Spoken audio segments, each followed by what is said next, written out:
Hello and welcome to Games Lounge. My name is Connor, your host, and joining me tonight is the fantabulous Sean Johnston. Oh, thanks. And so I'll get my mic on, I'll make sure I've got my mic on so I can say thanks for that. Yeah, I checked I had my mic on before we started. Sorry, we're 10 minutes late. We were just setting a couple of extra things up. Well, today on Legend of Zelda, we're going to be tackling the Ice Dungeon. We were just making our way there last time, which was about 2 years ago, I think. And last time we successfully completed the 4th dungeon. We got our Beyblade, as I like to call it, our spinning top power up. And we also managed to get, I think we did the Master Sword puzzle during that one as well. Or maybe that was... Can't really remember, Connor. Can't remember now. It feels like a lifetime ago. I know, that's what I'm saying. it was quite a while ago actually since we've done our last stream. But tonight we're going to do 3 hours of this. We're taking our break. We might actually take a bit less to make up for time or something. And then we'll be doing Xenoblade Chronicles X at about 11ish. Yep. Until 2. So I'm just going to hop right in with Wolflink here. Guys, I'm off at the side of the camera just in case you're wondering who's talking to me. It's me at the side. Let us know if you can hear us all right and everything. It should be coming through as far as I'm aware. Sean is actually a ghost. Not many people know that. Obviously. I can't start a Zelda stream, Sean, without bringing a certain event that happened just recently. I am, of course, talking about the EU referendum. All right. One sec, I'm just going to just make sure we're getting the sound coming through. It's always one of these ones I never know until someone says, or I'll go and check it myself. I've got... Yeah. Well, in that case, testing. 1, 2, 3. No, I'll get this in this.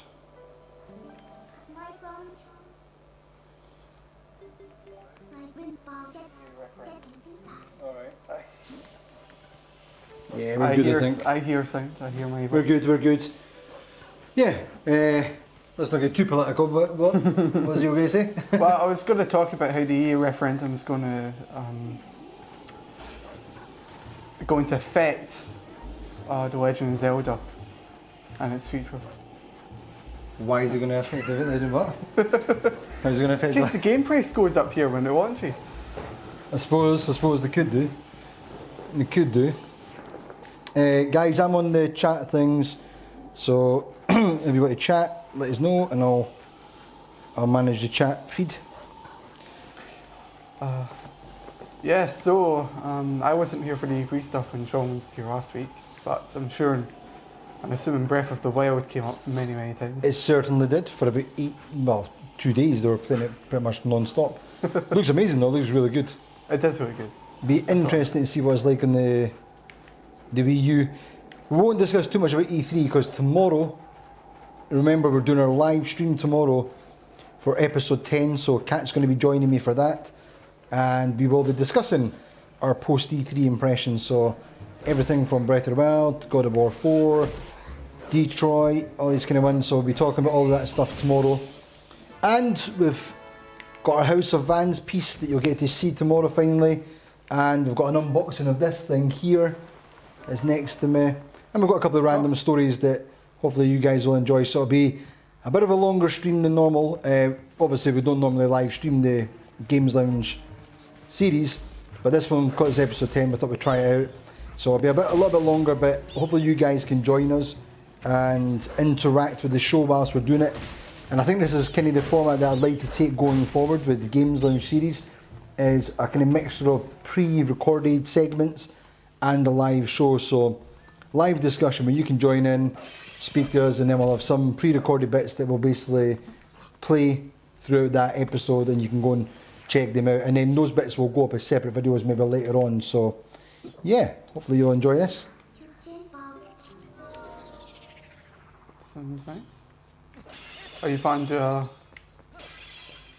what time are you planning to do your E3 talk tomorrow? Live stream is going to be from about 4 o'clock tomorrow. So we'll be getting set up a little bit earlier and just making sure everything's running, hopefully smoothly, and then we'll live stream. and we're going to record it to the computers whilst we do it, so then we can edit it into a single stream and just have the bits in there, sections already. Because obviously when it streams, the quality is never quite as good as it is with a pre-recorded bit that we can upload. So what I'll do is I'll record the show, and then the sections that we've already got recorded and edited, they can then get uploaded again in the video. And yeah, the live bit might not be as good, but the pre-recorded bits will look really nice and clean for you all. So yeah, it should be quite good. Yeah, forward to it. Would you like to tell the viewers about this? Yeah, that's a Zelda hat, people. You've seen this in the episode 9 where we unboxed it. And episode 9. So that Wednesday doesn't have to make me a hat anymore. Oh, no. She's gonna have to make you one anyway, because that one's going in the comp. So, but yeah, it's a real cool little hat. Lindsay modelled it for us. What I'd like to do is, going forward, because we're going to be playing more Zelda streams, we might have to just get a couple of these hats anyway for ourselves, for the fun of it. Well, it's safe to say we're going to be playing Breath of the Wild when it comes out. Oh, definitely. But hopefully up until then, we're going to complete a couple of the other ones. Skyward Sword. Oh, that one will be Mask. so much fun to play on a live stream, won't it? No, that's Trying to install the motion controls. And hopefully if I can get the streaming thing set up for the 3DS, maybe we can stream Majora's Mask. That's the kind of idea anyway. Skyward Sword will be a completely different experience. Oh, totally. Because, well, one, the motion controls, and two, I haven't actually played that game yet.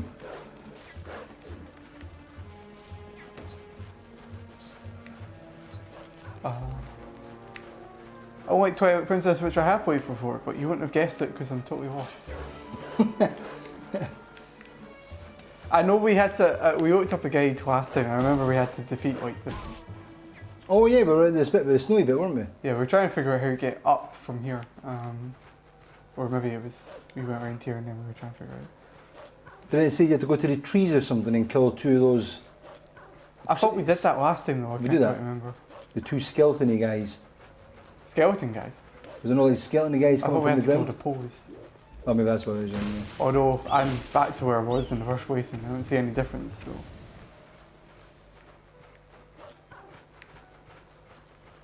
Alright, I'll go look around more for more pose or something. There was never a game-breaking glitch or something, was there, that I don't think so. that people were aware of that would stop this from going ahead? It's running on the spot. What a stupid thing. I'm just going to get myself a drink, people, whilst Okay. Connor's playing. Have I got... Right. I can see the chat, people, so if you talk, I will be able to see what you're saying. Right, let's see what we've got. So I'm just going to walk in front of you for a second.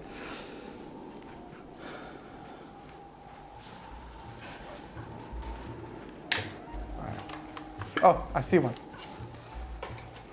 There's quite a lot of these guys in the area.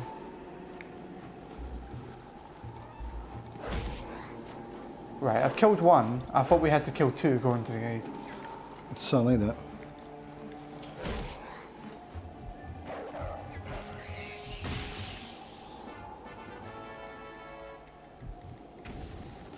So, Persona 5 got a great trailer at E3. Didn't even get And to then it, they did it? said, oh, by the way, we're delaying it to 2017. I said, yeah! I thought it wasn't even shown. Where was that shown? What stream? They didn't get any. They were just one of the booths, and I don't think there was any things you can play it on kiosks. I think it was just like a 5-minute sim in the gameplay thing. It was just pre-recorded stuff, but it looked really good. Although I think it's only delayed in. I'll go check up at the top again. I think it's only delayed in North America to 2017, then it's going to come out.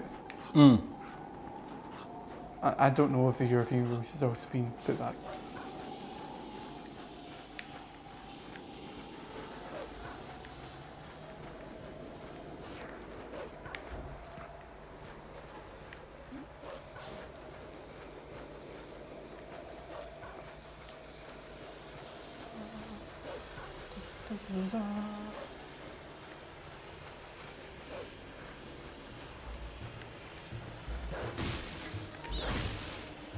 Definitely more dangerous around this place at night time. Damn. I don't know why you have to defeat anything. Midna should just be able to go. She should just go on the top and then I can just jump or something. Just jump up, yeah. She does that in every other part of the game. I've defeated 2 of those poles. Sure is what we're supposed to. Yeah, well, let's double check the guide again just to make sure. I beat the one by the. Well, I beat one by a tree. I beat another one by a tree. What bit is this bit again? This is Snowy Peaks. Let's see. Why I keep the word Valak Mountain comes in my head. Snow Peak Ruins, no? Snow Peak, yeah, that sounds right. This is chapter 15. No, this must be just in his guide. Yeah, the context of the game, yeah. Right, so these trees obviously give away location pose. This is nowhere near. This is some mansion. What? This is weird. I can dig down. Yeah, I don't think that's the bit because that's like some mountain. It's in a castle, sorry. Scaling Snow Peak. There we go. That'll be the one, won't it? Yeah, that'll be it. I can't do anything about that. I need the. I think I need the train ball for that. So obviously I'm not allowed to come here. Right. So this is. I think this is the way we got to before, Connor. Was. Yeah, we're following ascent. And then get to a bit you can't get up.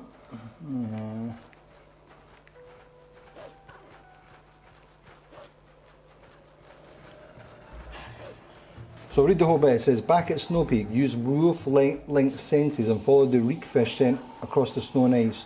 Yeah, we're If doing you that. fall into the frozen water, you'll be frozen and take damage, so be careful. On the other side of the lake, you'll meet some new enemies known as white wolfos. Yeah. They appear from beneath the snow and dash towards you. For the most part, you can just avoid them. Oh. Follow the path, and once you reach the northwest part of the map, you will find a Poe soul. This Yeah. particular Poe is a rare, as it doesn't matter the time of day, as it always appears. This Poe is located just before where the descent goes up the wall, and you have to go slightly around and then climb some ledges. Along the path in Snow Peak, before climbing some small ledges, there's still another Poe to get. Head east and you might see a lone tree off in the distance. On a cliff overlooking the ice floes you jumped across earlier. A Poe is floating next to it. The Poe will also appear regardless of whether it's day or night. Defeat it to get the next Poe soul. There is an underground cavern next to this Poe, but we cannot do too much with it yet. Next to a solitary tree, let's just see, blah blah blah. Make your way back to the west end of the map and climb up along the ledges at the southwest part of the map. Continue scaling the area until you finally get out of the blizzard area and have some more visibility. There are a pair of trees nearby surrounding a closer tree. I presume that's once you get up that bit though. Yeah, these are the ledges. Then we can get up this bit to kind of almost the top, I think here. There's 2 trees here. But what was that scent taking you up the wall there? What was that? Oh, that's, right, see that bit there where the 2 ice things are? That's where I'm supposed to go up, but I can't find a way up. But when you came up that ledge there, go back, there was a scent trail going up the wall, no there. It's going up there, yeah. That's how you get up there. But once you get to there where the 2 ice guys are, I can't get any more than that. Right, so I've defeated the 2 things by the... It says there's a Poe floating around near one of the 2 trees. Yeah, there is. I killed it. I've already done that. Right. Right, continue following the scent of the reek fish and it eventually runs into a wall of snow and it appears there is no way to get up. Yeah. Use Wolf Link and dash right into the wall. This will create a small avalanche and the snow will create a ramp for you to climb up. What? That's all I had to do? Oh, God. I thought you tried that. But you don't have to do that in any other party.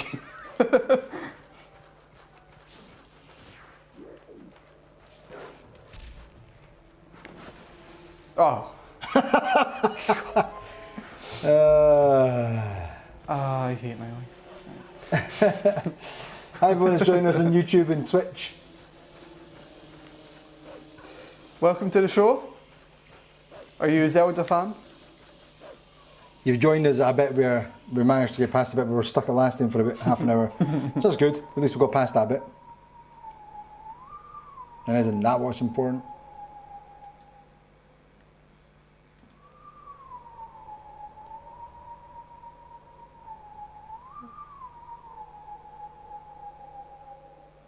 What's he doing? Singing a song? Ah, got that bit wrong. Okay.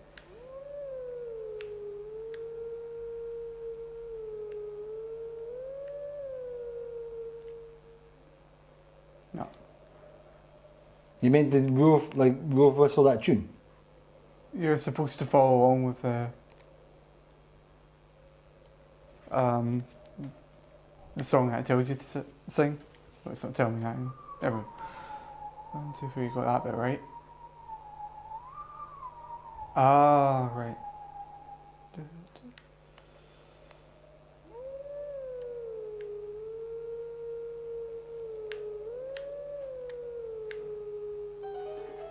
There we go. Cool. And we'll keep that guide up just in case we need to use it at the stage. Every part of the game. Yeah.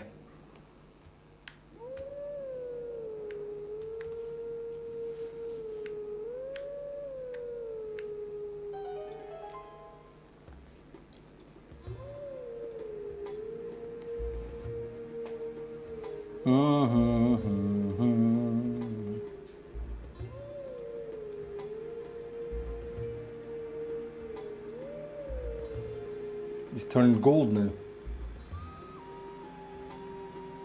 Nah, it's a spirit wolf.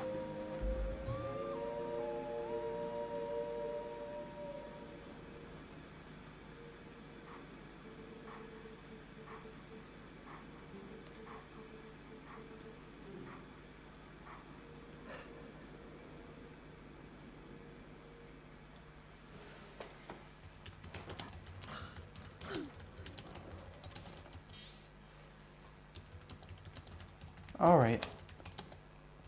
The graveyard. I think, like, basically, if you sing the song, you go visit where you're supposed to go as Swordwink. You'll get taught a new move, a new attack. Which actually, I would go do, but I think there's a fun snowboarding section coming up. So.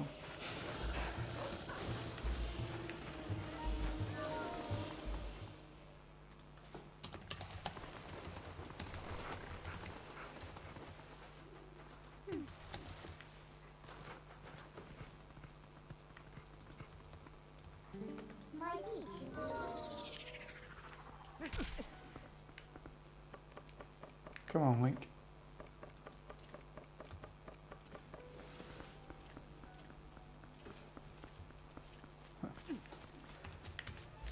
So you think you got past the water dungeon, huh? Who? Oh, welcome to Ice Dungeon. Did someone say that? Oh. No, no one said that, but that's what I think in my head whenever I go to this place. Now you have to deal with ice physics. There's so much, because there's so much fun in our games.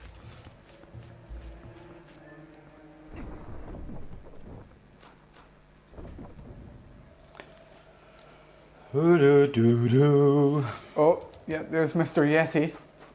Yeah, I remember him pretty well.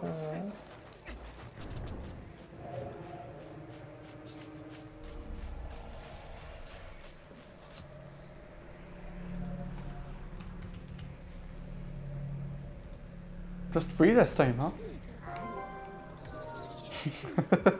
Yes. Oh, you got to do your fancy thing here.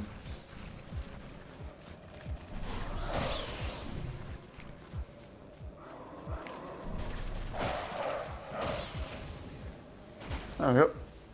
It was easy? Oh, we're just making it a fast travel location.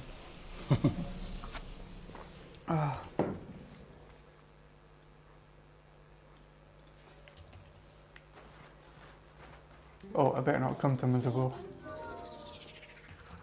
It's really nice up here. Very refreshing. Could do with some iced tea right now.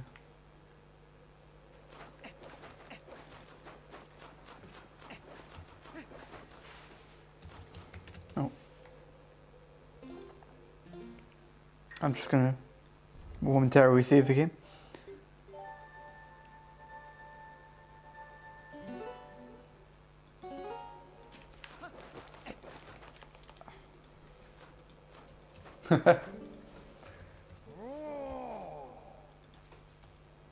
Check this wonderful man out. That's a gigantic fish. That's surely a world record or something. Yeah, sure.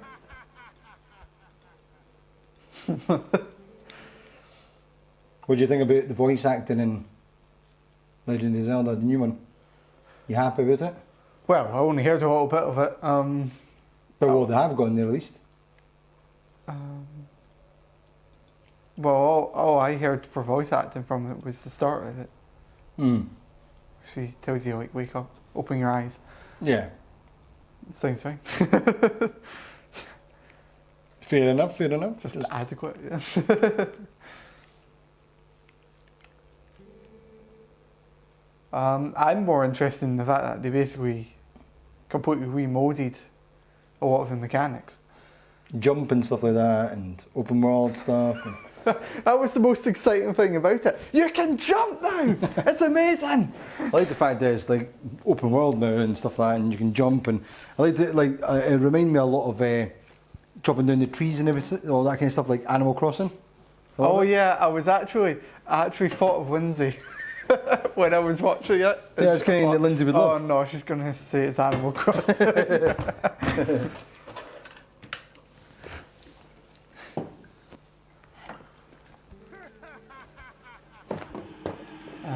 I'm really looking forward to the NX.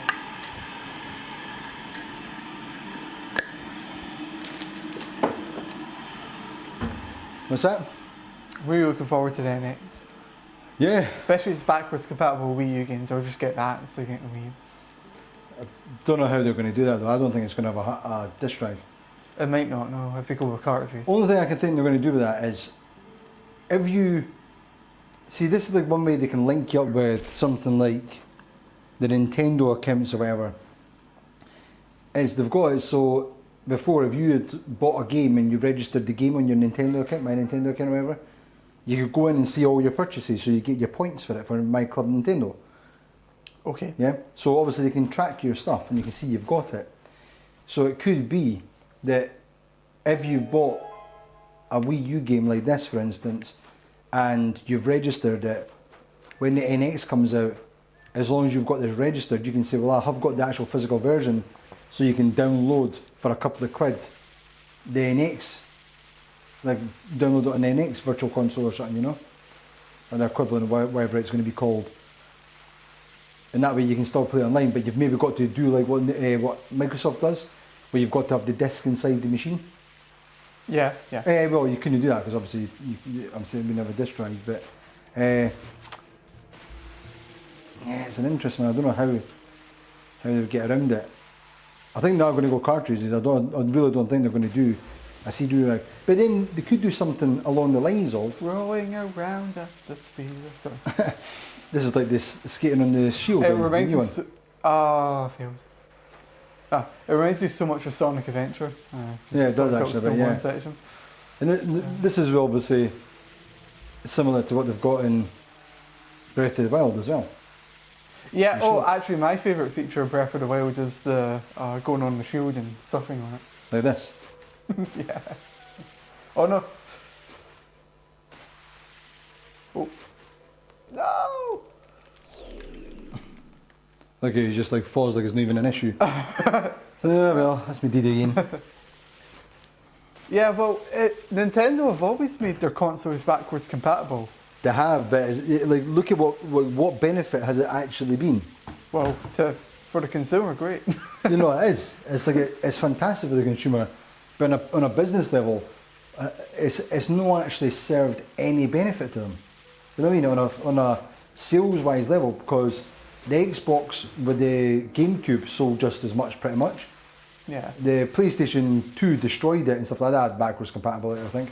But if you look at the PlayStation 3 and PlayStation 4 and the Xbox One now and stuff like that, even, yeah, they're starting to do a bit more backwards compatible, and maybe that's them trying to catch up some ground by giving that feature. You look at the PlayStation 4, so no backwards compatibility, it's the biggest selling console. People didn't care about it that much, you know what I mean? I think when you've got it, you're happy about it, but I think it doesn't actually reflect in sales. I think people buy it for the new games and for what it's offering you, and then that's like a kind of little bit of a bonus. Yeah, I mean, for the games companies, they actually get an excuse to, you know, bring their games out and stuff again. Like they can do Remakes, you mean remasters? Sorry? Like remasters? Yeah, stuff like that, or just re-releases on new consoles because it's not available on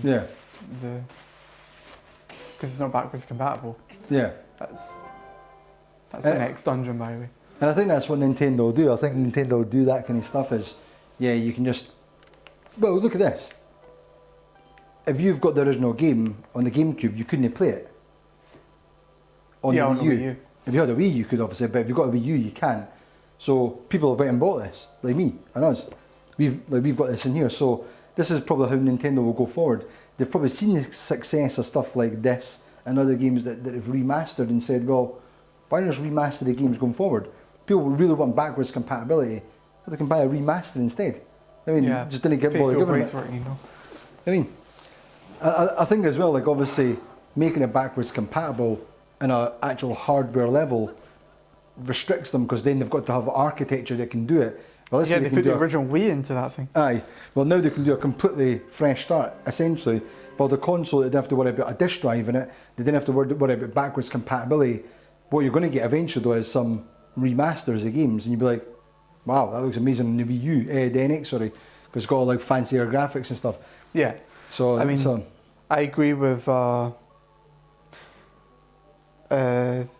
mean, when they brought out Twilight Princess on the Wii as a launch title, but they also brought it on GameCube, which it was originally designed for, doing it again with Breath of the Wild. And with Twilight Princess, everyone just bought on the Wii anyway. Yeah. It wasn't like you could obviously play the GameCube one on your Wii though, couldn't you? Yeah. But there was a separate disc for the Wii anyway. Yeah, they brought it for the Wii anyway. Yeah. So that's the thing. It's like people wouldn't even bother about the backwards compatibility because if they were then, they would just get the GameCube version and play it on that. They wanted the upgraded version. So that's the thing. As long as you're bringing out the upgraded versions on not on a consistent basis, but in a timely manner, then I think people will be happy about it. Especially like if you think about the Wii U as well, it's like I think it's a great console. I think it's got amazing games in it, but there's not that many. You know what I mean? Yeah. Because they've not had the third-party support, then it is literally a couple of handfuls of great like Nintendo games that people are only really going to be bored about. Well, you bring it to NX, it's not like it's got like 300 games the backwards compatibility make it available for. Yeah. It's unnecessary. So. Yeah, with the PlayStation 4, they made the right decision and just go into an x86 architecture. Because if they had kept, I mean, if they actually tried to make it backwards compatible with PlayStation 3 and tried to put that architecture in as well, it would have, it would never have worked. So, I mean, it's probably the right decision they made. But in the future, because it's such a nice, well-known architecture, PlayStation 4 games will probably be very backwards compatible with whatever else they bring out. So. Yeah. Well, this is the thing, like I've said before, and again we'll discuss this tomorrow, we'll touch upon it again, is I think the consoles, especially Xbox and the PlayStation, they're going more and more PC type machines anyway, where it's just it's just a kind of low settings, high settings, like kind of, or average, like general settings, default settings. Anyway, normal settings and then like max settings. You know what I mean? Yeah. And that's what you're getting with like Neo and stuff like that, I reckon. and that's how they're going to compete. But to me, that is literally just a PC. It kind of defeats the point of a console. But at the same time, yeah, the x86 architecture makes that doable. So even if you are just going to go on a console, if Nintendo sticks more on a console side of stuff, well, it's still easy just to port stuff over. I mean, they don't have to worry about it too much. That means you can get a PlayStation Neo game and say, yeah, you can still play it like if it was made by a company. You can get one that would be playable on the PlayStation 4 Neo or the Scorpio, maybe not the Scorpio, but the S. And then you can still play it on the NX because it just scale it down or whatever it needs to do. Yeah. I mean, you might just get a bit of lower resolution textures. You might not get 60 frames per second, but you get 30 frames per second. You might not get 4K, but you get 1080p, 60 frames per second or something, you know? So, Yeah. and like I'd be happy with that. Like I think Consumer will be very happy with that. Developers won't though, because they've now got to do yeah, different but, settings, maybe even different But do they though? textures. Do they though for like a PC game? They do, but the whole point, I guess one of the things is that part of console development was it was straight as anything for that console. You know, Yeah. didn't have to worry about making more. Like most third parties though, like maybe not the first party developers like Sony themselves, but third party ones, like if you're making a game like Call of Duty on the PC, obviously it's designed to work by a range of PCs, but they're doing that from the start anyway. So to put that onto the PlayStation 4 Neo or the Xbox One S Slim or whatever, it's irrelevant because it's just a scalable game. You know what I mean?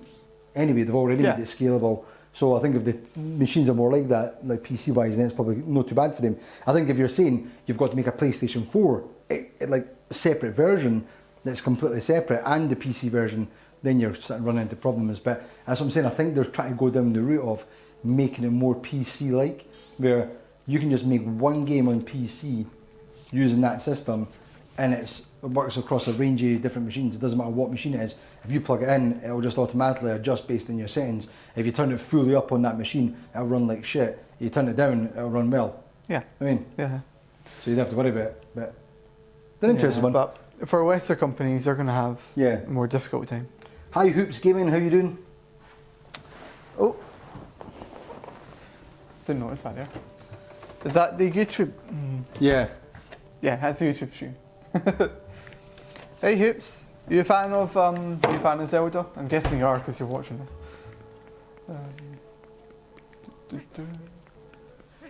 Hoops, the hoops. We're playing for the 5th dungeon. Just the 5th dungeon? The 5th dungeon's the ice dungeon, as I like to call it. Is it how many It's more the dungeons? Yeti dungeon. From what it looked like in the map, Connor, it looked like that you're actually quite far through now.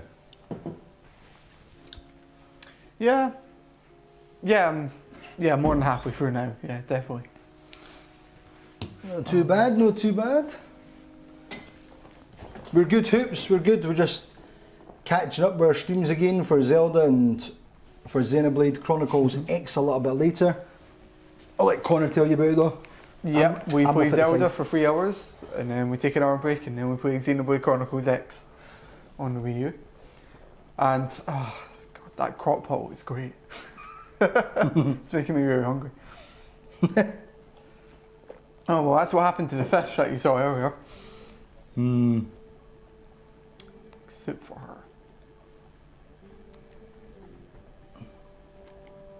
Oh yeah, I forgot you can take some. Except for the fact that I've got 2 bottles.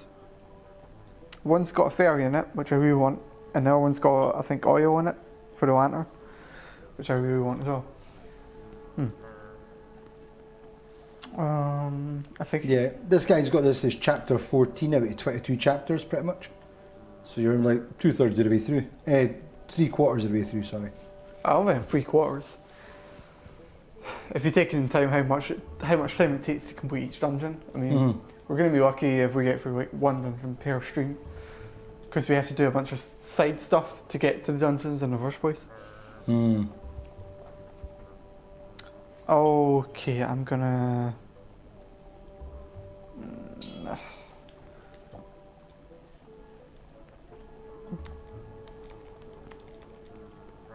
Oh, how's it empty?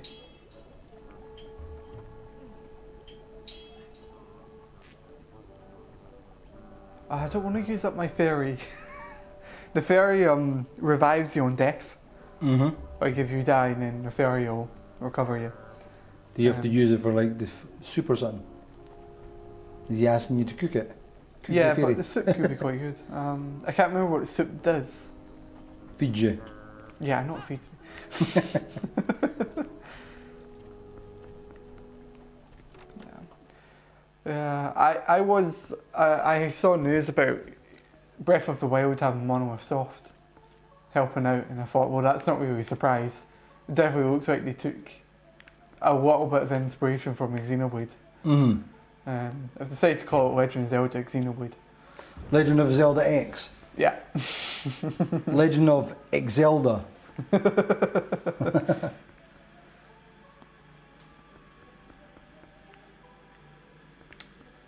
Well, good, we've got a puzzle. I'm crap at puzzles. Which is why I'm playing a Zelda game, full of puzzles. I suppose, no, that would just go there and then...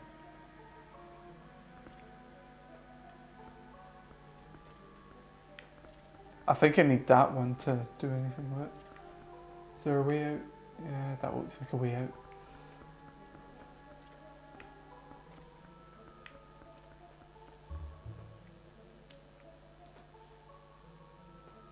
So where are you now? In the Snow Peak ruins?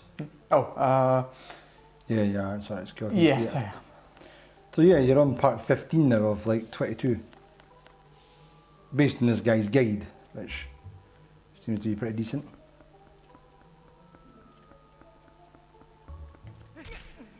Like the eerie music that this one has. I can't get near that. I think I need the item that you get here to break that. I think if you touch that, you'll just turn into ice and take damage. Can Wolfling not do something? Just thinking you can get up there. Turn into a Wolfling. I thought it was a comment made by someone. Yeah. Oh, well, if Jeff comes on tonight, he'll be telling me what to do.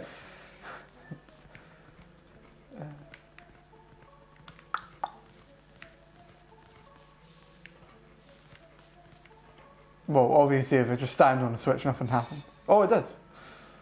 Alright. So I get to go through that door if I can keep this down. So can you push that big block onto it now? Yeah, that's what I'm trying to figure out.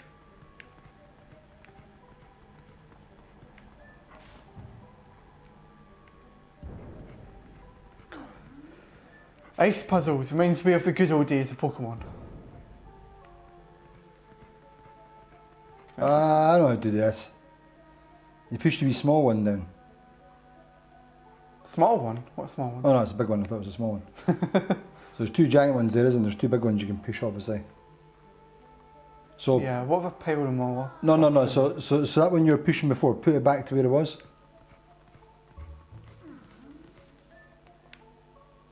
Oh, okay. We'll need to go fully backwards or something.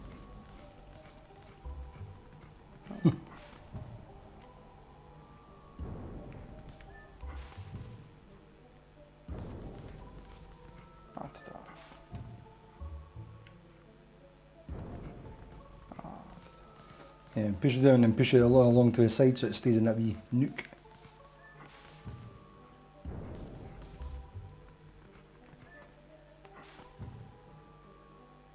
Aye. Oh right, and then And push do the that same down again there and then, to yeah. the side, and then yeah, got you.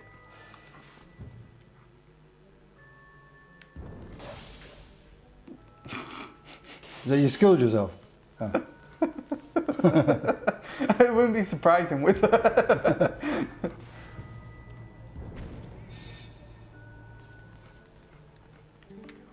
Well done, Sean, that man. Get a Aye. free lollipop. How's everyone been doing? Enjoying your weekend so far?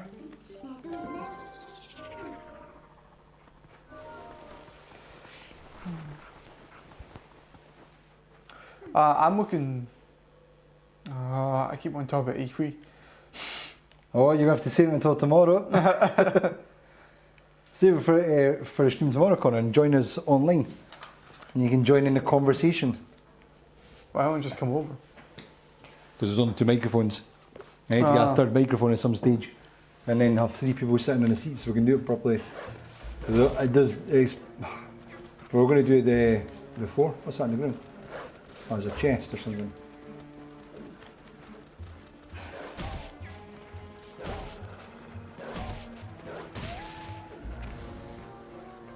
Wolfling's badass.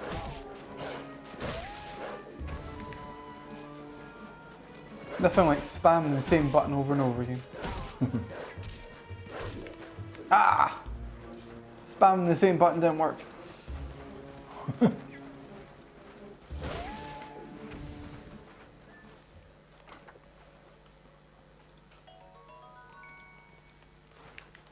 You got whoopee.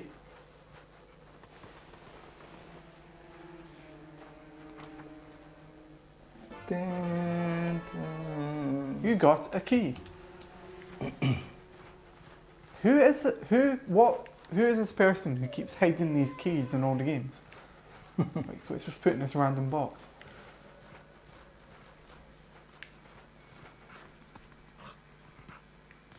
Ah. Oh. Ah, God.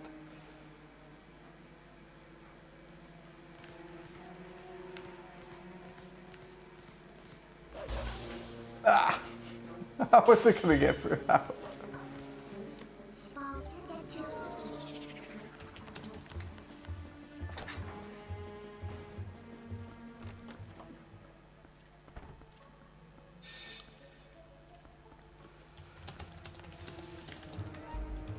Oh.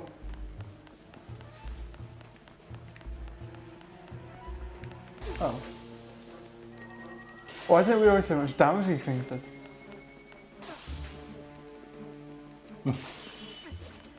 Being wasted by them.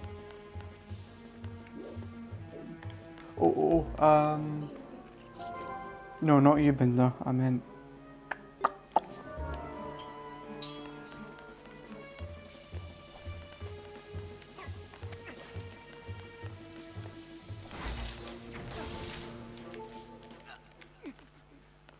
No way! How much damage do these things do?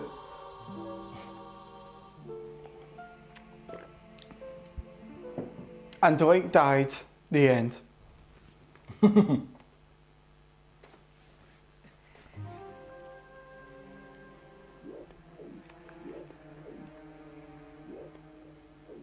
Okay, now I know how to beat them, but it's still not going to be that easy.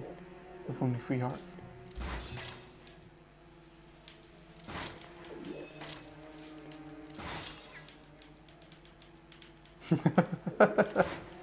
Is that hitting them, like? No. Well, I don't know. It looks like it's doing something to him. Huh. It's hitting him. Maybe you got to hit them right in the dot, obviously. Maybe it's quite.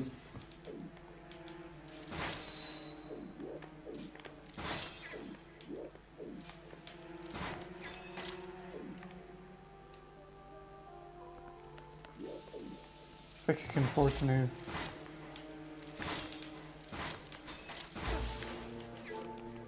Oh, as I say, you've only got half a health. You can only have one. Alright, if you get hit once, you die. Well, here's the good news. Now that the fairy got used up, I can go back and get some soup. There must be a better way to do this. Chuck a bomb in them again. Since they're all floating over there. Oh no! Jeez. It's times that you win the jump button. Jump over it. Where's my jump? Can you climb up that ledge at the end there? And chuck a bomb down? Keep forgetting. I could just. Maybe I can use my shield. Chuck a bomb, chuck a bomb.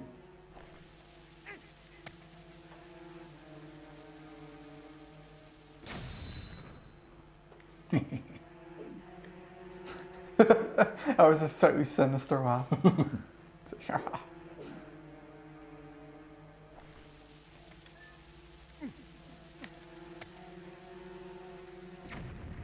Okay, I'm not going to waste any more on them. I might need them. No! Wrong button! I wonder what else could do damage. Maybe...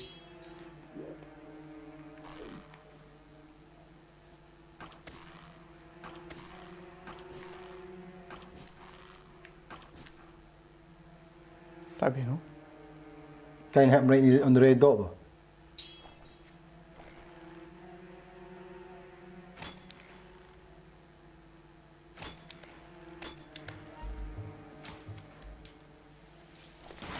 Did. I don't think your shield can deflect it. You'll get hit by ice no matter what.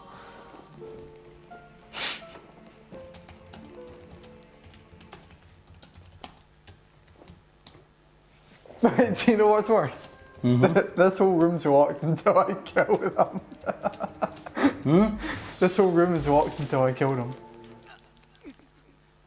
I'm saying, see in that corner, can't you go up to the corner and climb up the ledge?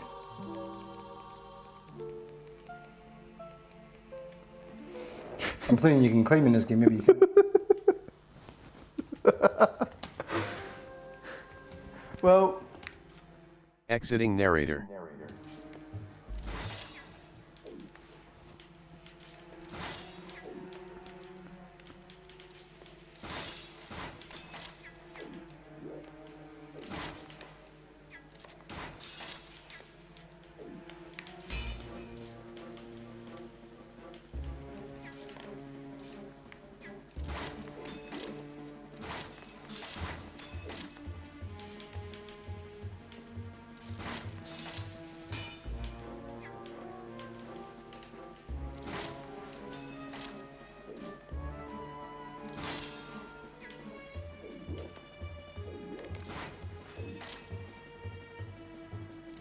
Bomb them now, bomb them now. They lost it. Ah, they're on next to each other, as I say. I've only got 2 bombs left. I should really conserve them. Why can't you hit them with your sword? I probably can. Well, I might be able to. Or I could just get iced as soon as I touch them. Nah, I'll waste them with your sword.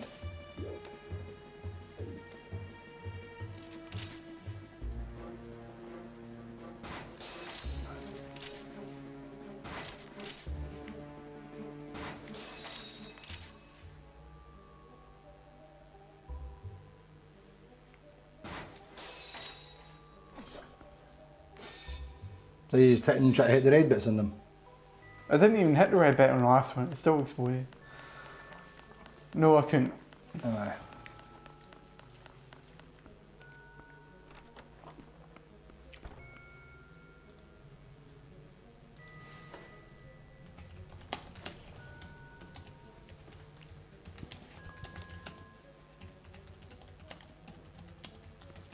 I've never died that many times consecutively in one bit. We need to put a death counter on this.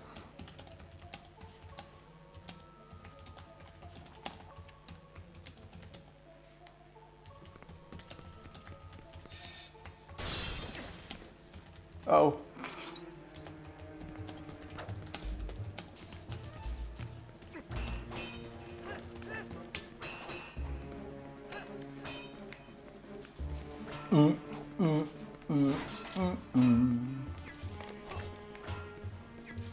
With 2 of them, it's not going to be quite as easy.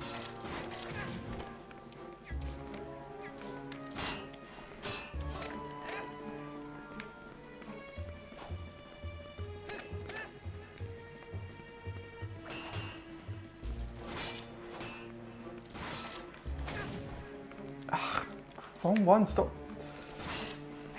Don't die!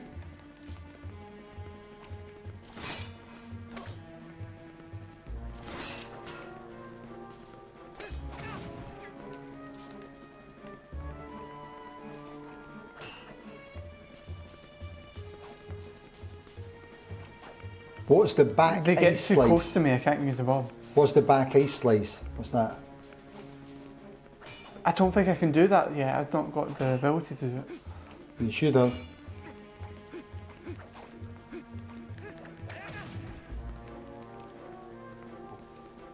It's where you go right round your enemy and do a sort of rising slash. But you have to learn move from the guy. Can't you roll around them? Don't you roll and then you do it? Yeah, but what I'm saying is you don't actually get. I don't think you can get the official move. That wasn't it, by the way. Let's see, what else have we got? Oh, what about...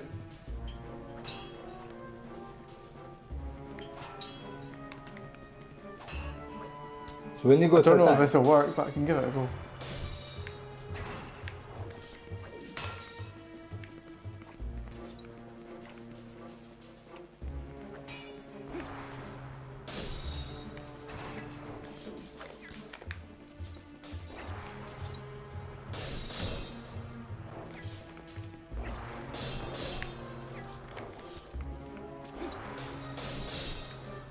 Winnie, how much damage do you take?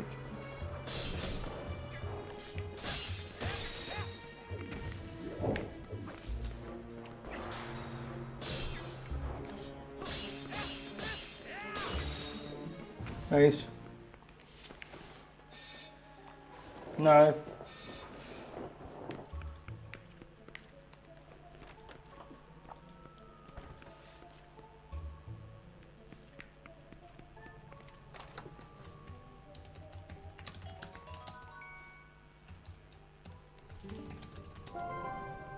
What does the pilot stand? Get pilot here.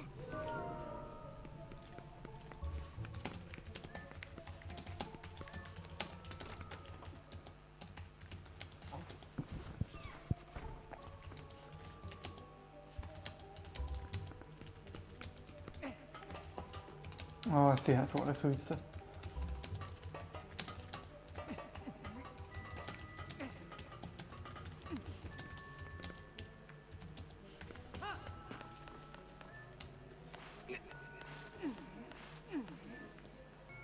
that a no then? Mm-hmm. That's a no.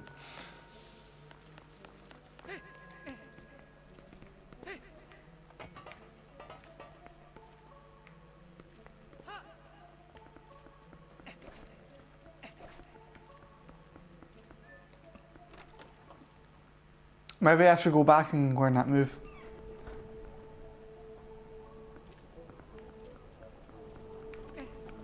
Hold on, give me a sec here, I'm just going to recover my life.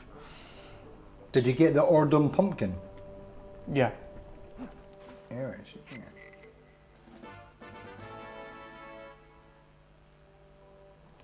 2 hearts? That's going to take a while. Did you give him the pumpkin yet? Not yet. Oh wait. Ah, that makes it better, I see.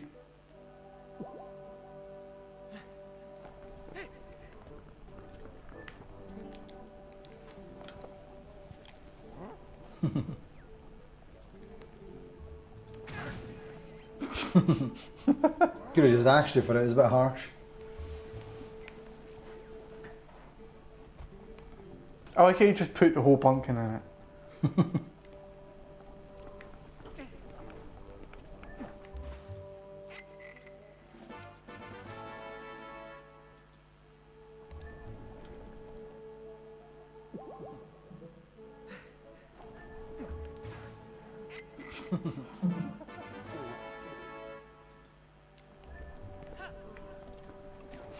Okay. Right.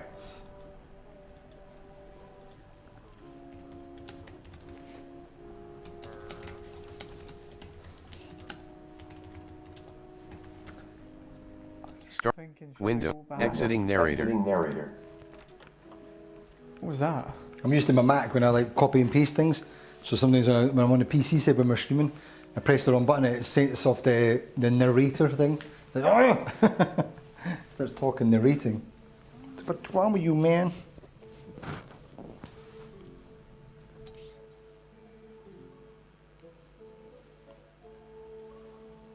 You'll see. I'm thinking maybe I should go and fast travel away and learn that move. What, the backslash thing? Yeah. What, do you have to be taught by someone?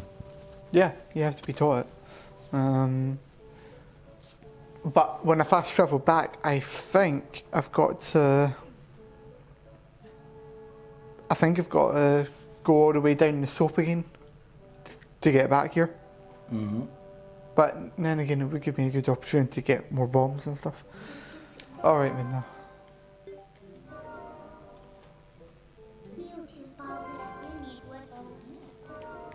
All right, all right.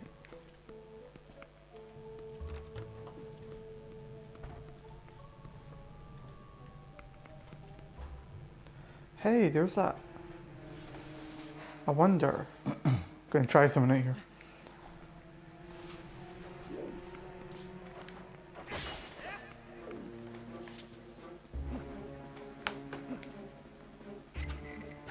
How much does that replenish you? What is it? Purple Oh, tree jelly. you don't know what will happen. Okay. Why does he have duck feet? He's wearing a Zora outfit. And they're like swimming in the sea. Yeah, they're the fish people.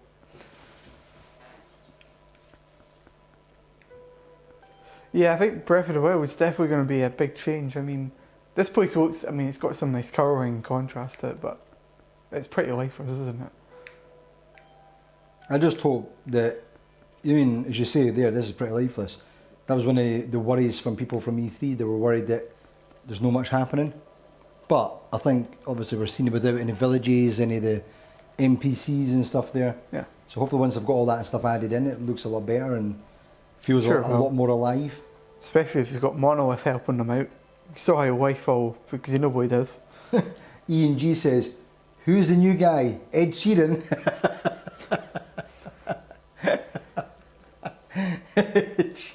I look nothing like Ed. And I'm not new. Wasn't Ed Sheeran, well, it feels like you knew since it's been about 2 months. Isn't Ed Sheeran the one that was going to, or was talking to Nicole Scherzinger? Is that her name? The one who used to go with Lewis Hamilton. Got no idea. From the Pussycat Dolls. So he's quite lucky, he gets hot birds, man. Hi Ian for joining us, thank you for joining us on the stream this evening. We'll be playing this till 10 o'clock and then we'll be taking a break for an hour at 10 and then restarting the stream for Xenoblade Chronicles X at 11 o'clock.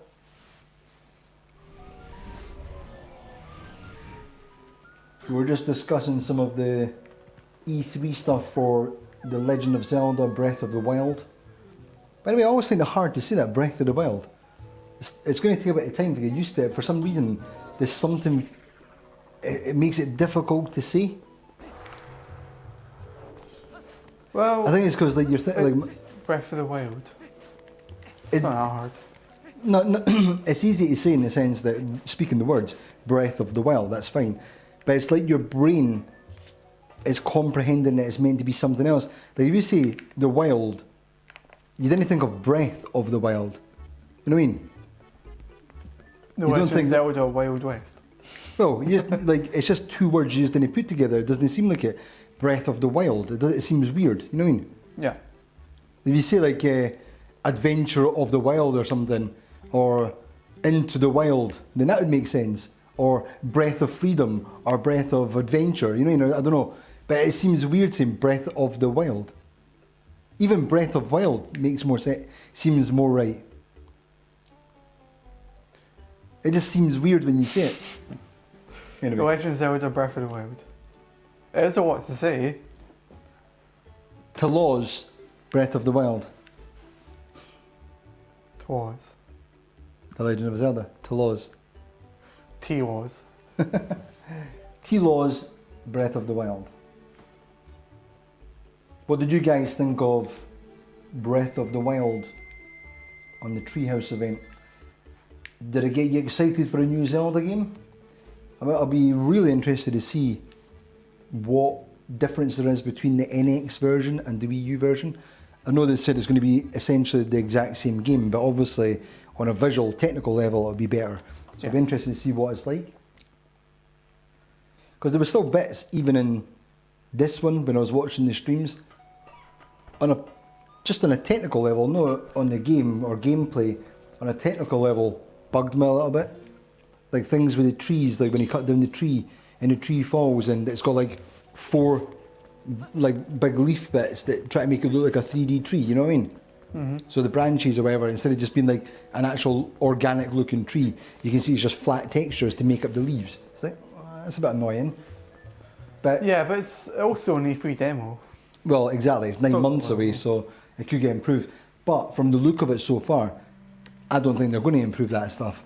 I think they're happy with how it looks and they just want to clean it up now and get it running smooth. So there's no frame rate drops and stuff. I don't know what they're going to do with like stuff like the trees. It seems, well, maybe, you know, like, who knows, but I get the impression that they're not going to do that much with them.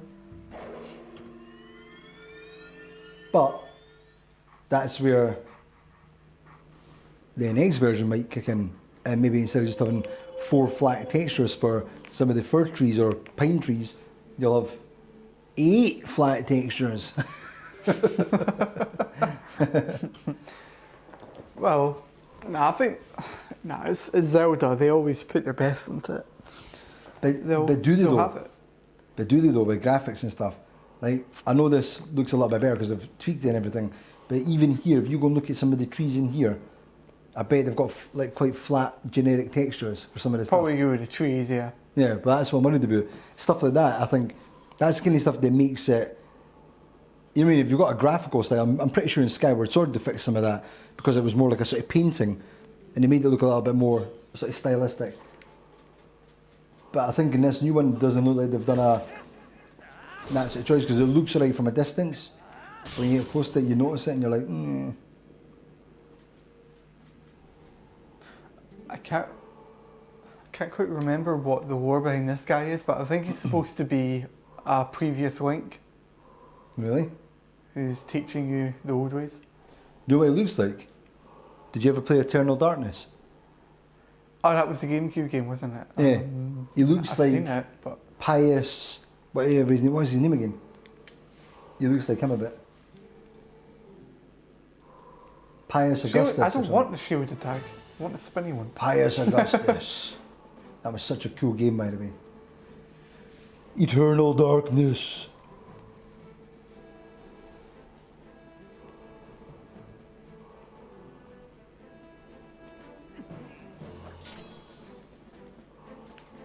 If it was a previous Zelda and it was a giant Zelda, He was a what? you're saying if the thing behind him is he was a previous Zelda, maybe he's like a giant Zelda then? Is it twice the height of Link? Well, it's not Sorry, Zelda. a giant, sorry, is it Link? Yeah, sorry. Hoops Gaming says, what's your favourite Mario game?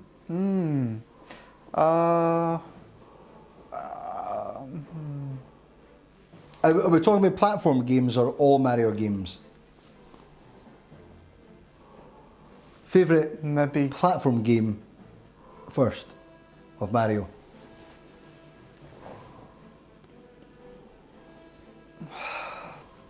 I grew up on Sunshine, but Mario Galaxy is probably my favourite one. The first one or the second one? The second one was more streamlined, but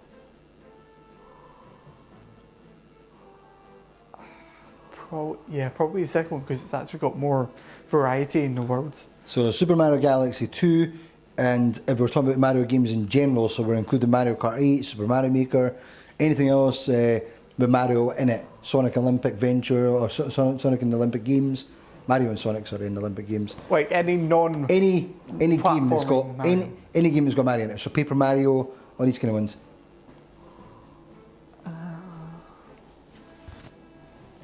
Paper Mario with a 1,000-year door comes close.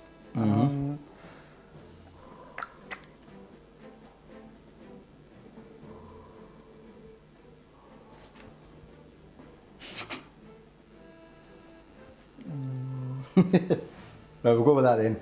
Myself personally, I'd say non-Mario platformer games, but just Mario game in general. Probably Super Mario Maker, just because I've spent so much time in it, Oh. and it's been really, really cool. But if we're talking about just Mario games, it's a difficult one. I've not really played tons of them, and I've never really played that many where I've completed them. But I'd probably say, Super Mario Bros. The first The SNES version. Super Mario World. Is that Super Mario World? Yeah. World's SNES. Yeah, yeah. Well, that one. That's probably one. I think just from the look of it and everything about it, it just seems to click much better. You know, there's no two. Even now, if you look at something like, see if you go back to like retro games, and you look at stuff on the NES, it looks like an old kind of console, and you're like, that's blocky and stuff like that. Some of the games that are a bit minimalistic and everything, are quite basic, but the SNES, even on Super Mario World, as you're saying, if you go and look at it, it still looks amazing. I mean, even in this day age, you're like, wow, that could be a platformer made today, and you'd be happy with it. You know what I mean? Like a 2D platformer. Yeah, a lot of people say a similar thing with A Link to the Past. Well, probably, yeah. Well, a lot of people say if A Link to the Past came out today, it'd still hold up incredibly well. Let me have a look. In fact, they kind of proved that when they got the sequel, didn't they? To the past, let's have a look. Oh no! Exit! Aye, but then again, like, A Link to the Past, I suppose you could say that looks kind of modernish. Like, you could make a top-down sort of kind of game like that, RPG, and they've kind of got that similar look to it, so yeah, I suppose. Didn't its sequel on the 3DS kind of prove that? I mean, Yeah. of course it was up, you know, the art style was up to bit, but... Was that the one where you can, like, jump on top of each other's heads and stuff? No? No, that's, I think, Four Swords. Yeah. No, I was talking about A Link Between Worlds. So the game that looks like the original, is what? Well, it was a sequel to A Link to the Past. A Link to the Past was the SNES one. Oh, right, okay, no. And the sequel was the one on 3DS, A Link Between Worlds. At least I think that was his name. I haven't played it yet. I finished off Dragon Age Inquisition. Good game, but you don't want to actually complete it because all the side stories with all the main characters that you get to know over the game, just you're not allowed to do them after you complete the main campaign. So it becomes a bit lifeless. So you play Dragon Age, just don't ever complete it. Just do all the side stuff. Oh, was A Link Between Worlds? Was that the one where you can go flat and go between the walls? Yeah. Yeah, I remember now, yeah. What am I doing? Oh yeah, I'm going to go, right, I'm going to check my map. World map.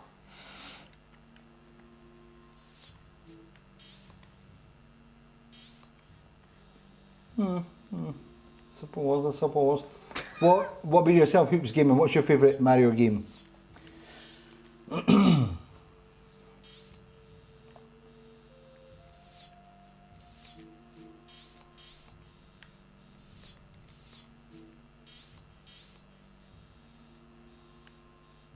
I'm trying to find where any other wolves. Oh, there it is. Yeah, find them.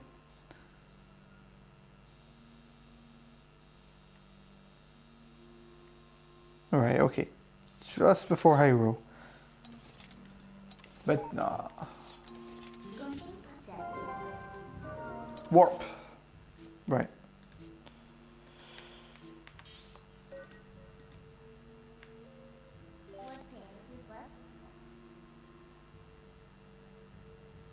Is that the closest I can get? Alright. I'm going to try learning a second move from the guy because I can. I learned shield bash, but I need some better.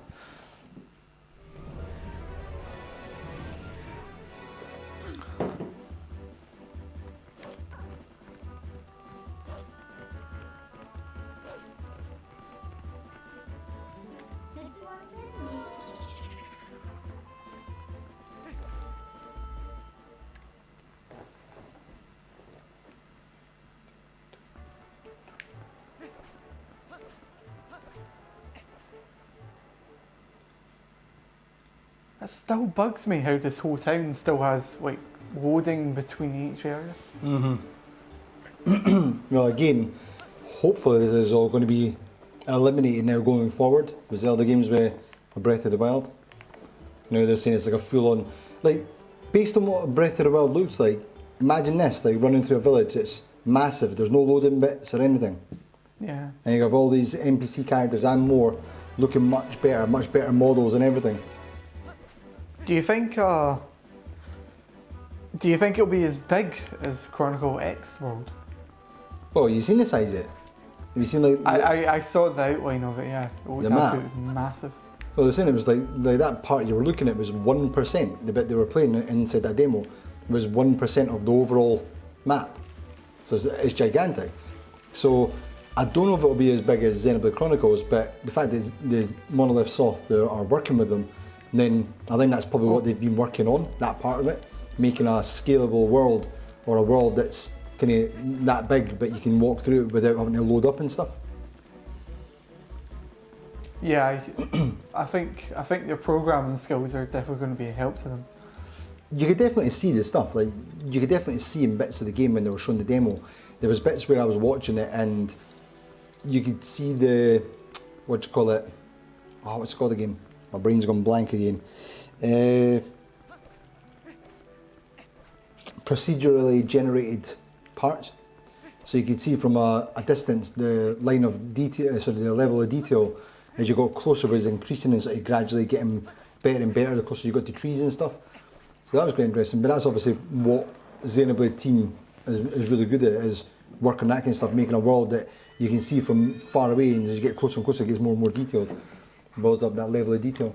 So yeah, I think it's going to be probably gigantic, but it'll be interesting to see when, like, comparing it against it, because you still load areas in Xenoblade Chronicles, don't you? There are no load areas. Well, you only load if you fast travel, but if you don't fast travel, You can just go anywhere. it'll keep going.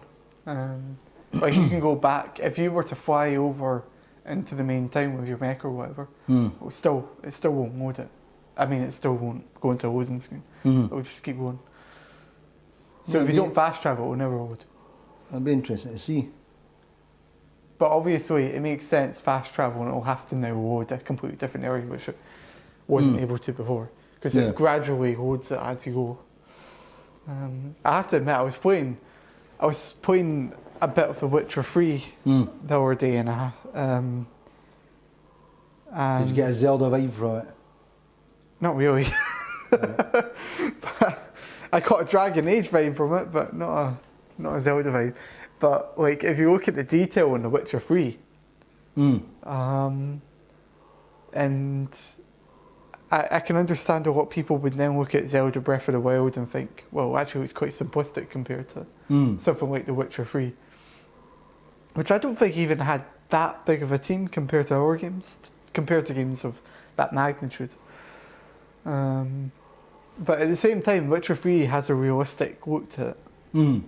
This has the art style definitely has an impact on where they put the resources to what should get like extra texturing, or what should get, detail placed into it. But I think Breath of the Wild looks absolutely fine. Yeah, it was great. It looks like Skyward Sword done right. I should say that. I've not played it yet, really. Do you feel ready in yourself? Blah, blah, blah. Yeah, I do. Right, let's go.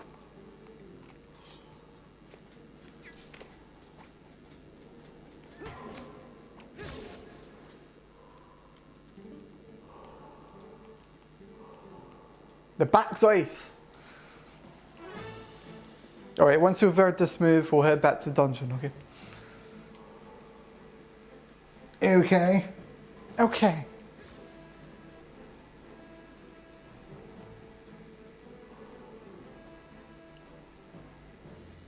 Yeah.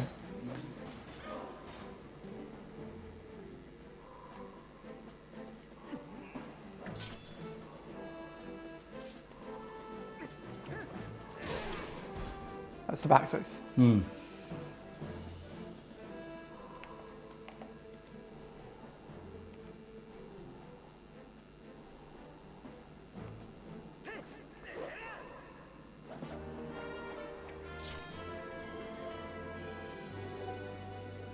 I like how Link's little sword thing, where he puts his sword back in. its sheath is absolutely physically impossible.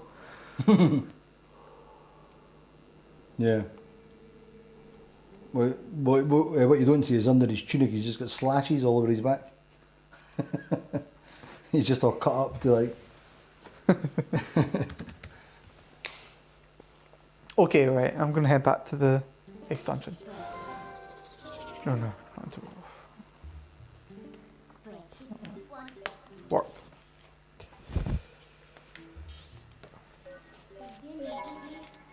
You've got to surf all the way back down again. You like that bit though? Yeah, it's fun. You get to do races with the Yeti.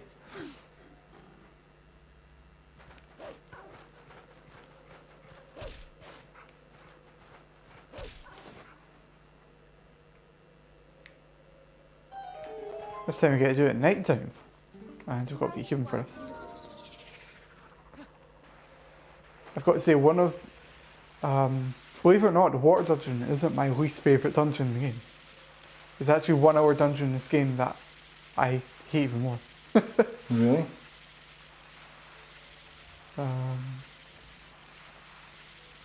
And we haven't actually got to it yet. It's not this one that we're playing now. It's actually technically the coolest dungeon, but I also hate it with a passion.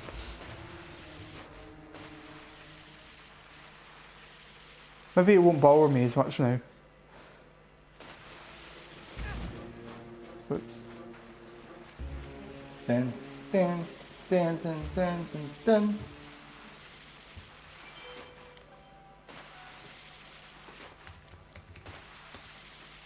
God, we've got to play the Sonic Adventure music while it's going down here.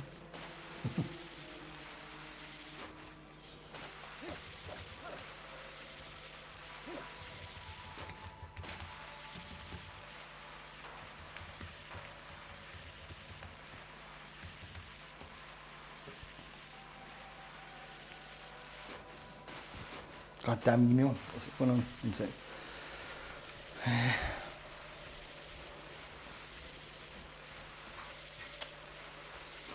iPad actually.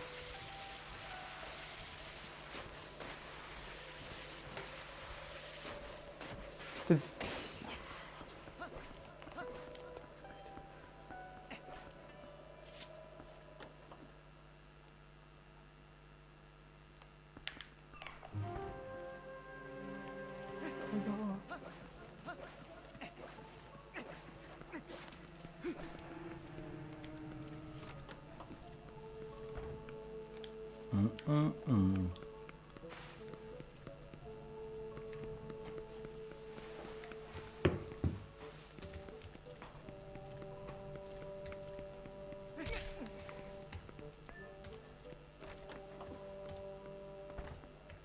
Oh, wait a minute. No, that's where I'm going, but I don't want to go there yet. I want to go back to Yeti Man and get some more potion.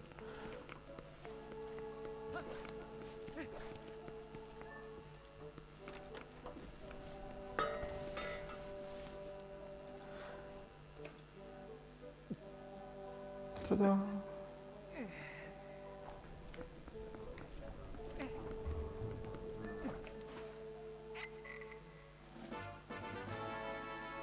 Dun, dun, dun, dun, dun. Some good soup.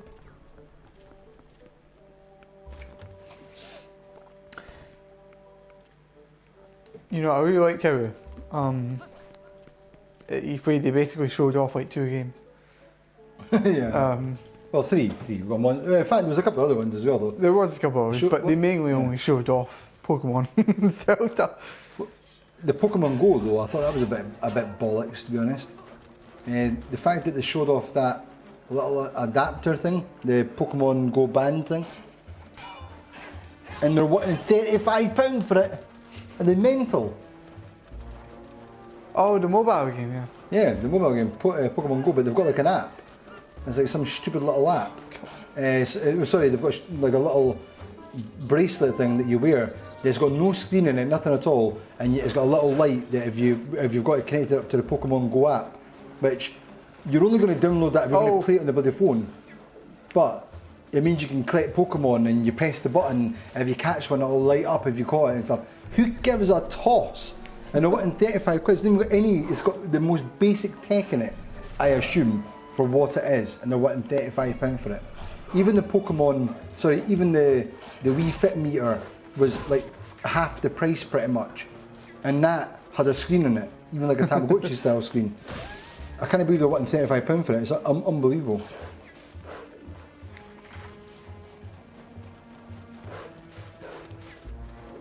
Yeah. Mobile release for £35. That's going to go well. Yeah, honestly, it's retardedly expensive. I can't believe they're even doing it. I think the problem is though, is millions of people are probably going to buy it because they're so into Zelda, Pokemon, sorry. So they'll buy it anyway, and they'll be justifying it to themselves that it was like a worthwhile purchase. But it's terrible. It's a terrible purchase. To be honest, I haven't really...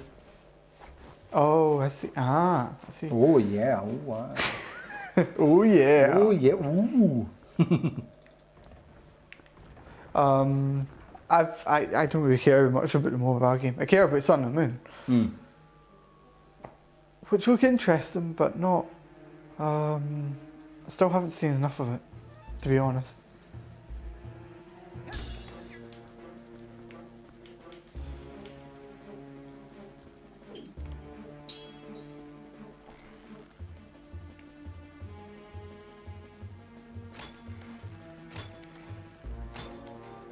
No.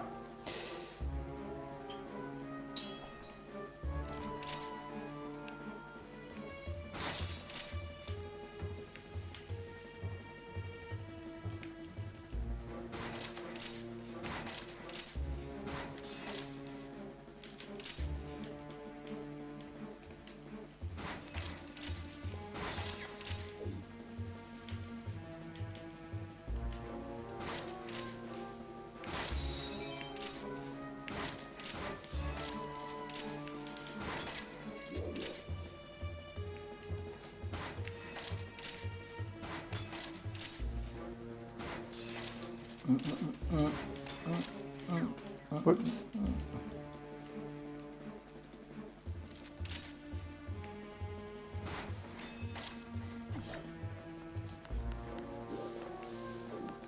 Maybe I should just shield bash him.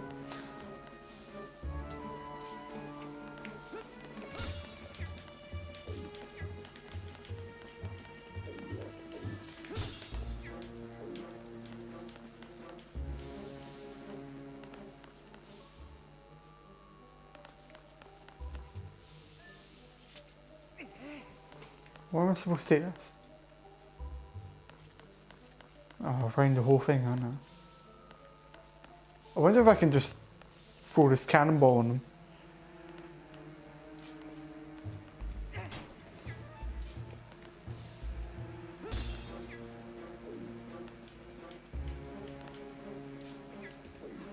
There's got to be a better way than shield bashing. There's got to be a better way. Have you tried your sword in them?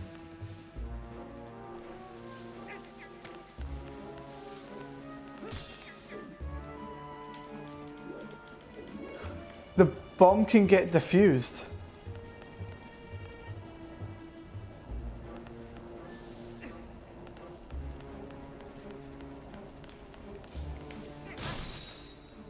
Aha, so it works.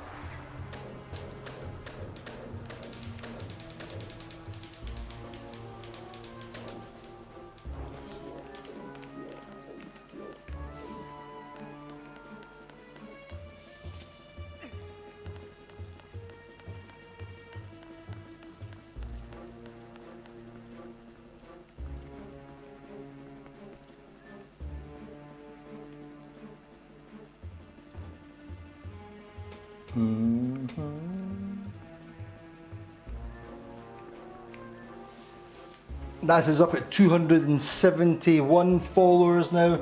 Woo! Subscribers on YouTube. Twitch is down at 212, so we need to get that up to 250. But YouTube's storming ahead. Ah, so YouTube's actually doing better than Twitch right now. Yeah. It seems sometimes when we're streaming we get an actual a better quality stream on YouTube than we do on Twitch. Like as in people watching it seem to get a better quality on their mobile phones and stuff if they watch it through YouTube. Did it? So yeah, so it just seems to be like the connection's better for some reason, I don't know why. So it's possible that's why there's more people joining in there.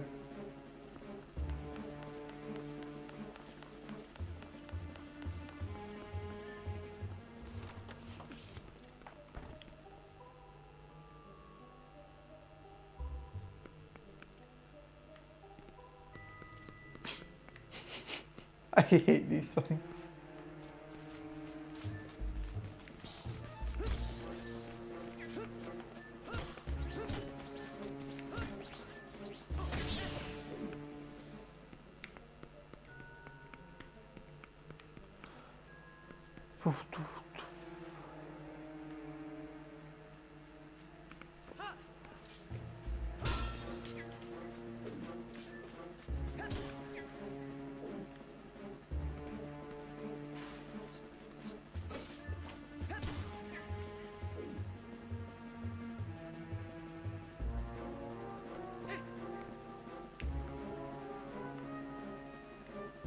Well, if I jump.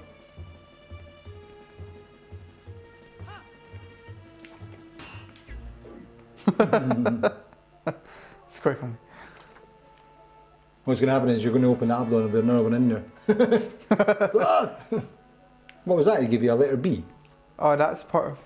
That wasn't the original game, I think. Was that one of the stamps for me? Yeah. Right. Right.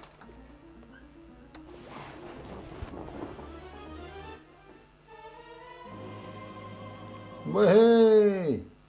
Nice. Okay, mini map. Oh, I've missed loads of treasure. What Really? a surprise. Is it showing you the map there with that? Yeah.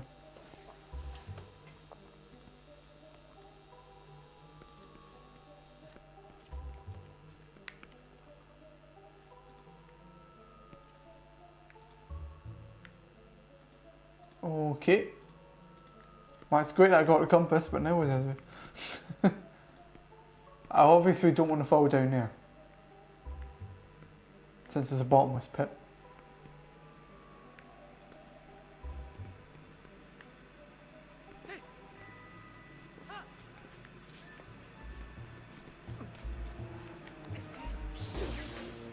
No!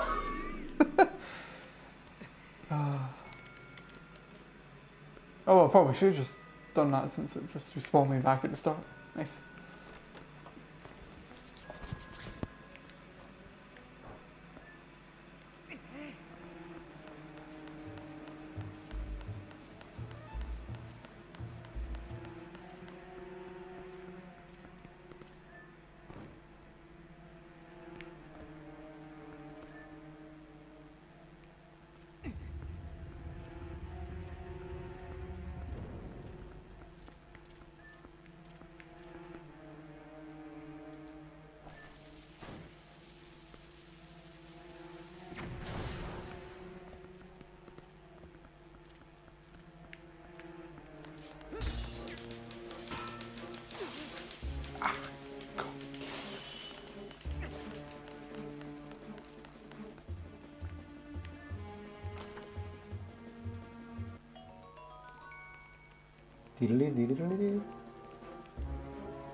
These things really are quite dangerous.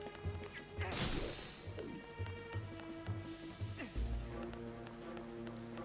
think they took half my health.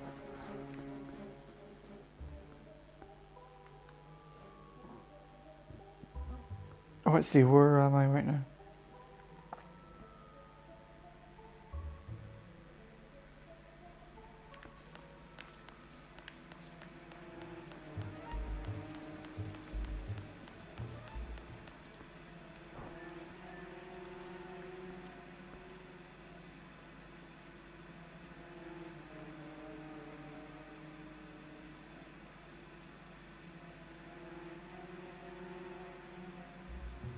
There's got to be a...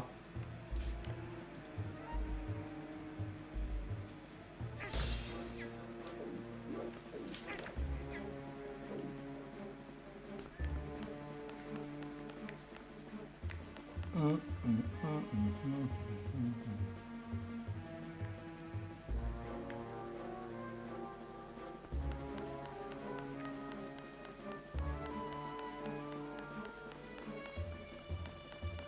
got to be a bit more to this.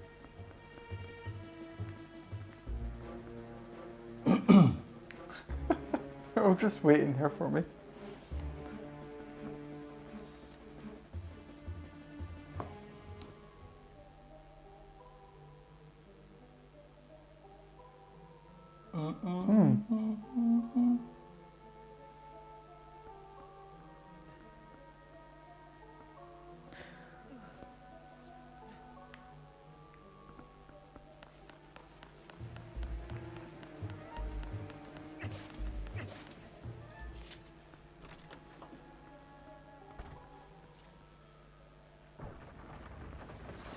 I think the whole point of that section was just for the compass.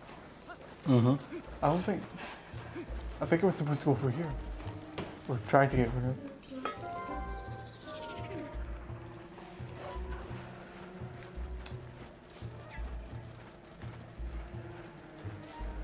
But I can't.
You can.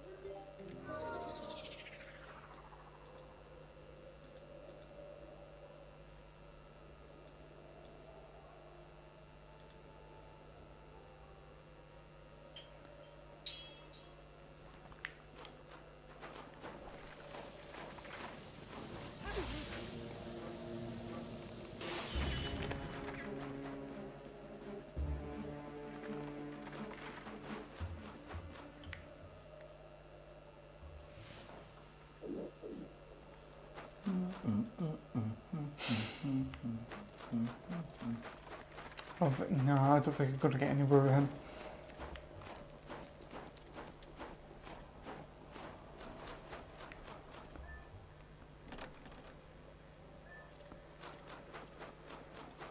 Ah, right, okay.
You stuck? Sort of. I need to find the key. What's better around just now? I don't know what call the section. It's after you get the pumpkin. I have to find an item. Basically, I need to get these cannonballs through this section. And then, So you're still in Snow Peak Ruins? yeah. So you got the compass. Yeah, I just need to get the key. Now there's only 2 chests. Oh, I don't think he's got any guides in this bit here. The bedroom key, is this what you're trying to find? Bedroom key, no. So there's a bit called ball and chain. That's the next weapon you get. That's. Let's see, this is the original version. So, It's not going to be this one. It's going to be. so you've got the compass, ball and chain. Back in the courtyard, climb through the window, transform into Wolfling, defeat the white wolfos once again.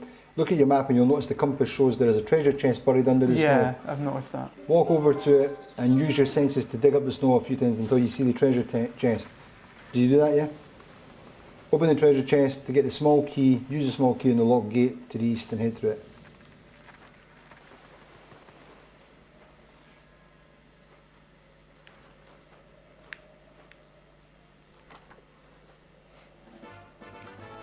There you go, Connor. Saved again.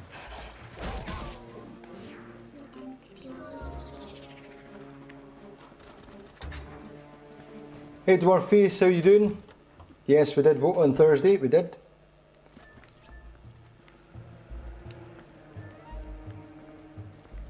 We're in a new age of the UK, I think, here. And I'm not saying that in a good way or a bad way. Just, it's probably going to change things up, I think. It's an interesting one.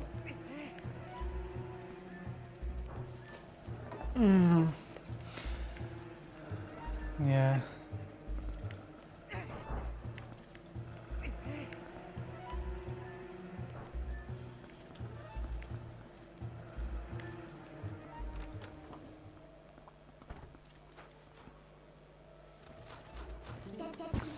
I think unfortunately people's, like obviously you can probably tell how I voted, I think unfortunately people's ideas on sticking one up to the government by doing the exact opposite of what they wanted is going to backfire on them because you've just given them exactly what they want.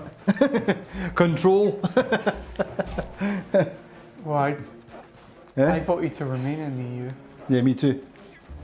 But as I was saying, like I get the impression they were wanting to leave because the government wants to have control of everything and pass stupid laws where you can't protest and stuff like that, you know what I mean? Whereas European laws would actually counteract that and go, no, you're allowed to protest, human rights and stuff. I think it's a way of getting around it.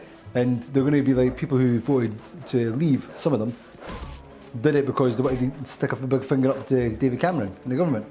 But it's like what you've just actually done is you've given the government now even more bloody power to take the piss. Anyway, let's not get into politics, it's pointless. Everyone's got different opinions on it. I could sit there and go over stuff for hours and hours on it and people call me a conspiracy theorist or something, but anyway. The fact is where we are because it's things that have happened, all we can do is get on with it. Doesn't affect my streams, doesn't affect the studio, well it might, but right now it's not, so I'll see what happens. Just going to enjoy playing some games. Well, we've got like, what, 2 years or something, don't we? Yeah.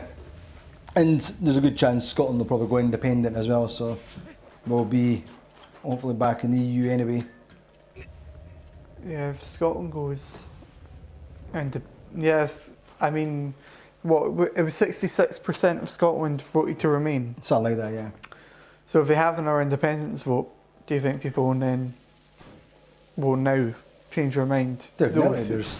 I'm not saying everyone will do that. I'm sure there's some people who still stick by their decision to stay part of the UK, but there's a lot of people, even after the referendum itself, the independent one here in Scotland, were regretting it because they didn't quite get it, and they were regretting it and wishing that they changed it. If you look at what's happened, just with this EU vote, this is exactly one of the things that they convinced people here to vote against independence because they were safer being in the EU by being part of the UK. It's like, so one of the biggest bloody arguments they had, they went against it anyway. Yeah. So I found it funny that literally after the results came in, Yeah. They said, "Oh yeah, you know that money that we were Yeah, putting into the yeah, NHS." there's none of that. it's just a bunch of like nonsense. Problem is, there was people here like I read in the news. People were saying that they were they felt annoyed because they'd voted to leave, and they felt like they didn't have the information, and now they regret it. Why did you vote then? Why did you go down vote? And people said, "Oh yeah, I wish I had that stuff like explained to me properly." You do realise there's about 1 billion bits online of information where you could have looked at that. You didn't need to vote if you weren't sure about it, and people voted without even knowing what the hell they were voting for. That's the bloody problem. Educating people. Anyway, Savannah Cusick, says, "I don't remember this part in the Wii U. On the Wii, sorry." This bit, Yeah. this bit right here, or just the bit we were at. Maybe both. Oh no, I remember these guys. Oh no. Oh. Oh, time to die.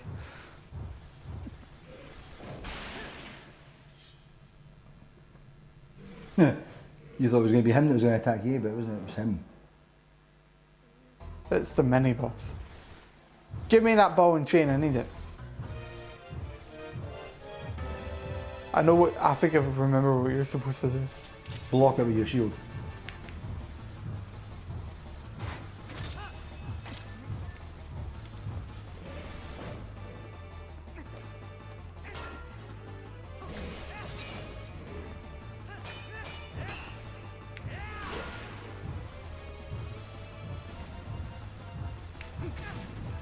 Yeah, I think you've got to use the hook shot because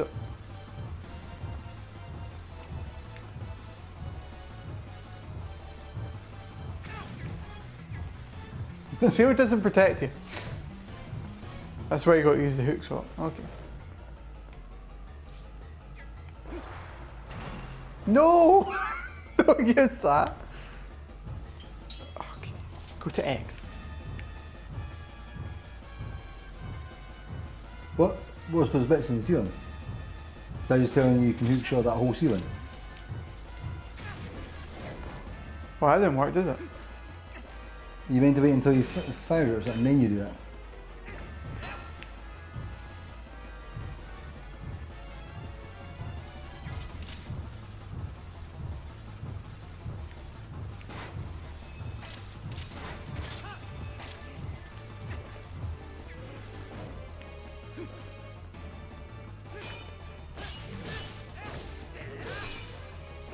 You meant to do your run, your backslashing him.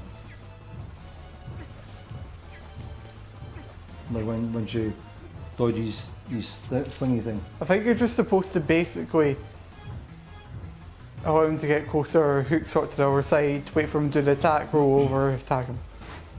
At least that's what it looks like. Yeah, he does the attack after you try to.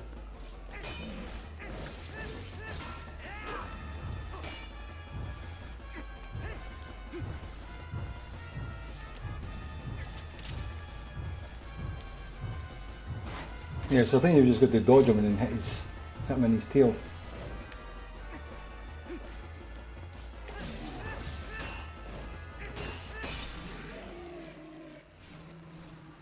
Yes, defeated. Savannah says, "Do you remember how to get out of Lake Hylia?" Oh, Lake Hylia. Out of it.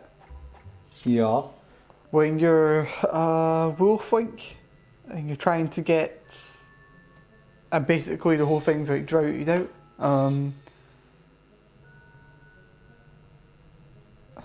Isn't that the bit where you fight? It's not like we played it that long ago, is it? Lake Hylia is droughted. What I'm going to do is I'm going to Just do it on your guide. well, I'm going to post it. Savannah, here you go. Here's like a website we're using for bits when we get a little bit stuck. So check that out. Oops, it's got a T in it. Ignore that, 1 second. This site here will tell you and give you some good guides on all the different various Zelda games. A couple of wee bits we've got stuck on this and it's been quite useful. So yeah, if you're stuck on that bit with the lake, then that should give you a nice guide in it. Obviously, I wouldn't sit and play through the whole game using that, but if you do get stuck in bits, there's nothing worse than when you're playing a game, you get stuck for like half an hour trying to work something out, and it turns out to be something really retardedly easy. And you're like, oh, I just wasted like half an hour in it or an hour in it, it was pointless. So yeah, I think when you get bits like that, just have a wee check of it and you can just blast through. Savannah, Hoops, did you manage to get a chance to check out episode 9? We've got episode 10 tomorrow at about 4 o'clock. We'll be streaming live on YouTube and Twitch. So if you haven't checked out episode 9 yet before episode 10, go and check it out on YouTube. Let us know what you think. We'll be taking live comments during the live stream. So we'll be talking about our E3 impressions, post E3 impressions, things we liked and disliked about E3, games announcements and all that kind of stuff. So if there's something you feel particularly strong about, then remember, post it in the comments and we can discuss that live in the show, or join us whilst we're live and talk to us on the stream, and we can add in the questions that are suitable.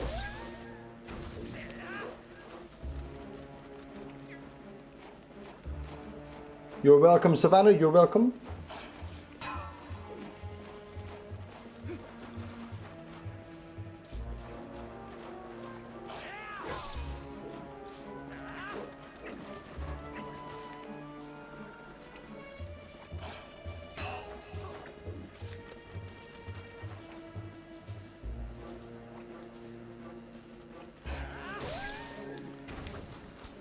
No.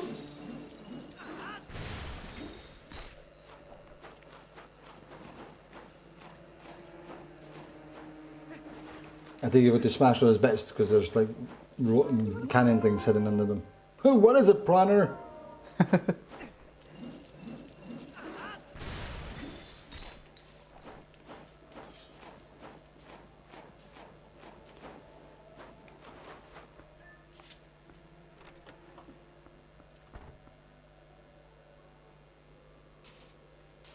Oh, I've been here before.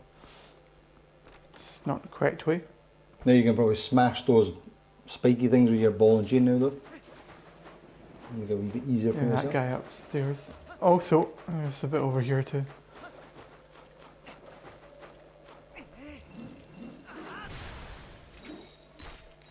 Treasure!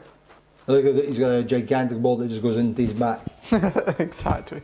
How you doing, perfect Jiv? Yo, Jiv's in the house, everyone. Good news, Jiv. everyone. Jiv is in the house. Good news, everyone. Jiv is in the house. Jeff is now here to tell me how I'm doing everything wrong. On top of Sean telling me how I'm doing everything wrong. Come on, I've been telling you how to play the game by the use of this guide that's online. Clearly not created by myself. Well, that's not very fair, is it? What? I can't exactly get past them. You're obviously meant to chuck something up there now. Can you go with your shield now? Yeah, no. Besides, I'm supposed to return to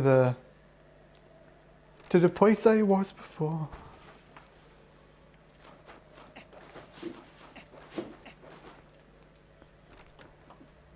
Need to talk to that woman again so I can get the key.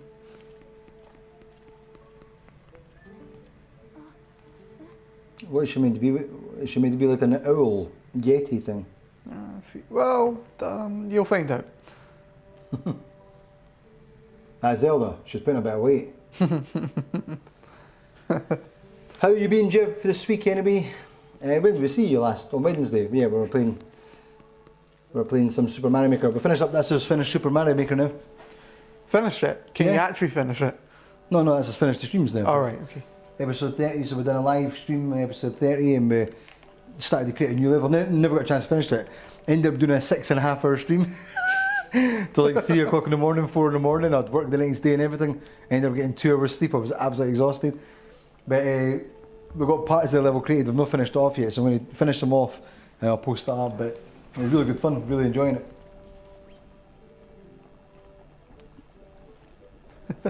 Not yet, Jim. Wow. No, not yet. I was actually sitting there just like, I drew parts of it down just so I could like edit and finish off because we need to get that second room finished off. I was just sort of kind of tweaking it as I went. So what I'll do is I'll get that done the next week probably, and then post it up, and I'll put something up on Facebook for it, and I'll put it into episode 30's like bit, because we've not obviously got any levels in there now, so I'll put that in there saying like the level creation thing, and post it up. Should be alright. I don't know how amazingly good it's going to be, but it was good for making it anyway. I think we've got some cool bits in it. That bit at the end that we worked on with the studio, that was really cool. I like that. I'll show Connor it during the break. That'd be cool.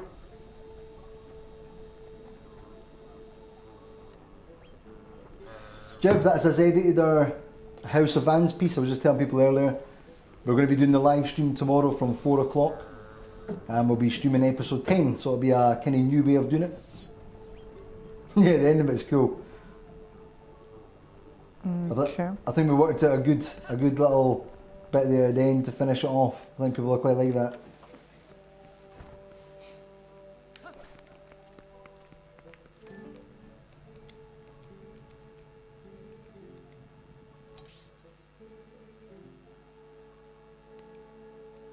There. Oh, goody. That's where I came from.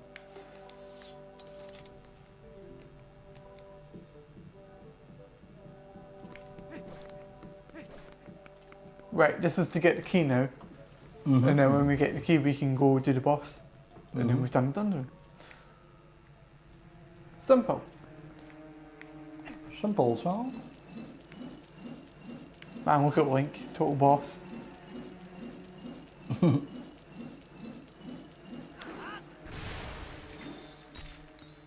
Yeah, that's what I'm saying, Savannah. It's like you end up getting bits where it seems like it'd be so easy after you work out, and you're like, I'll not do it. Like earlier, we had a section that when we finished the last episode of this, we were stuck because we couldn't work out. And we thought, well, it was coming up to the 3 hour mark anyway. We'll just finish it up there and come back to it.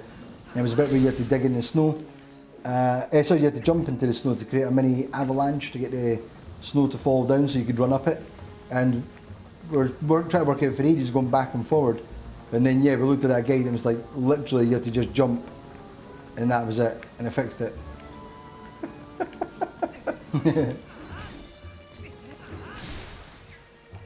That's brutal. Link takes no prisoners. Yeah. He's left those little icy bits in there, you see that? Yeah, I have. They're not going to bother me. Like Link just paused there for a second. He's like, dude, what are you doing? That's the wall. Right, we got a cannon. That's nice. Need a key for there. Is this what they mean by when they say it's like Zelda cannon?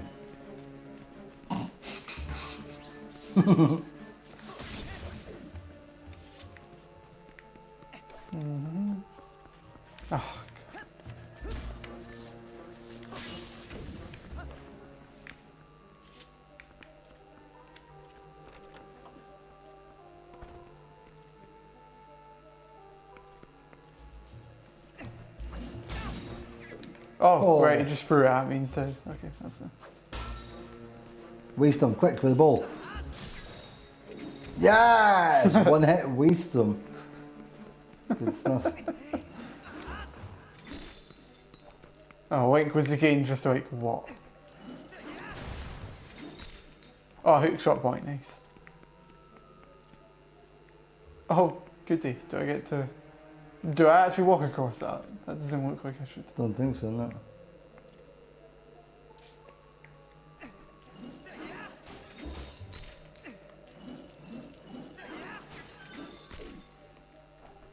That's pretty cool.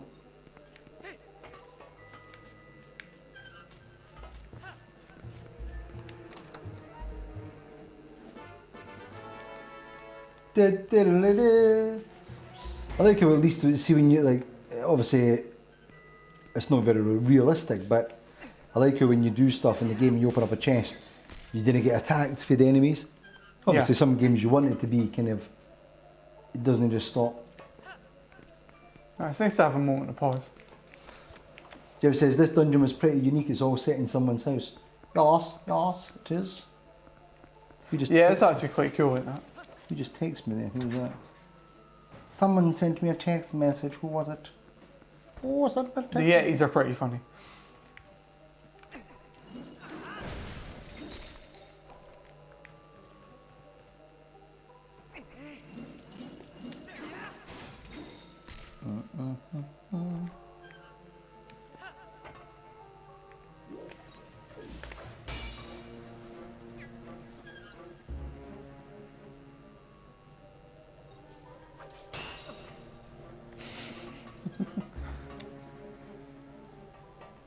Hold up.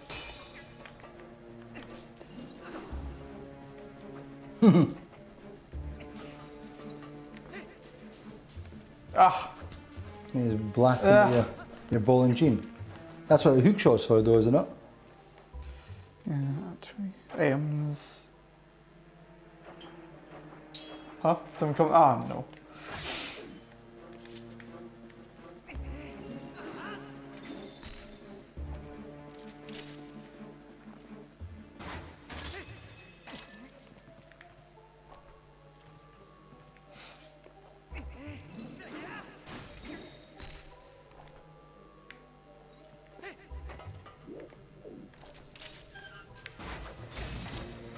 Oh, get ball and chain in him. Well, it's kind of hard to do that because his javelin's faster.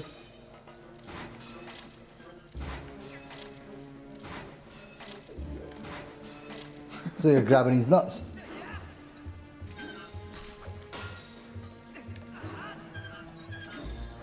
That's cool. No, jump over, quick. Ah!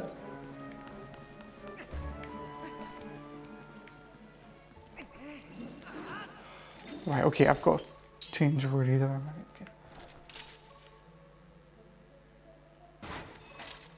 It's pretty scary, watch. He goes right through the ground. It's like he's literally about a millimetre off the ground there when he pulls himself over.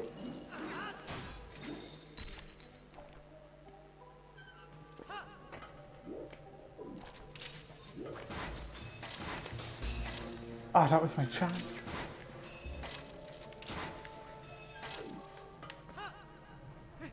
Oh, come on. So with your ball and chain, it looks like when you chuck over there, it pulls you closer. Yeah, it does. And then you can jump now.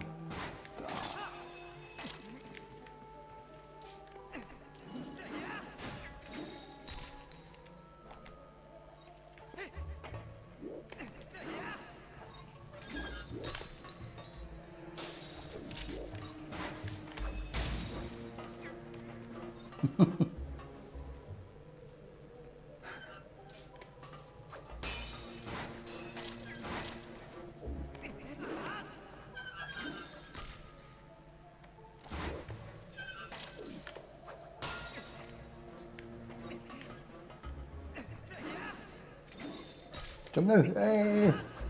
Oh, you got me anyway. Nice. All for a rupee. For All that for one little emerald. Oh no. Oh wait a minute. Oh, this will be good. No, it won't. This didn't do anything. Oh come on! There we go. Good. Waste them when you hit them. Whoa. Jev's asking, you looking forward to Breath of the Wild? Oh yeah. Definitely. Oh yeah. Oh yeah. It's the only way you can look towards it because it's 9 months away, it's in the future. You've got to look forward to it. What are you especially looking forward to, Connor, in the game? Shield surfing.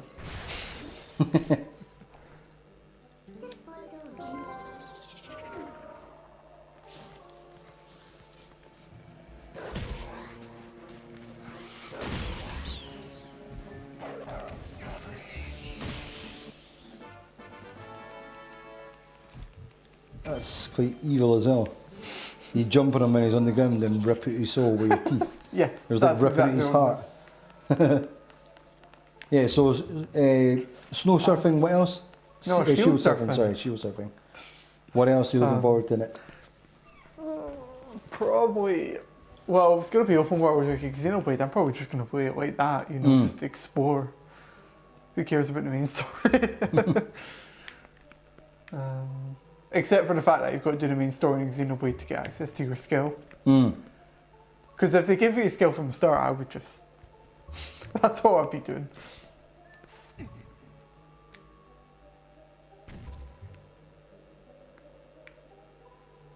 Oh, yeah. Okay, I could probably do that now.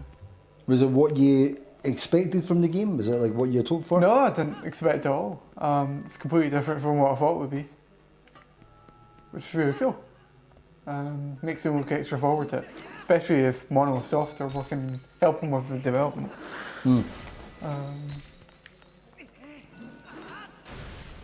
There we go.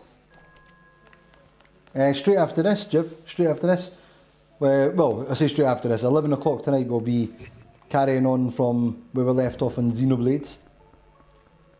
Yep. I'm trying to remember where we left off.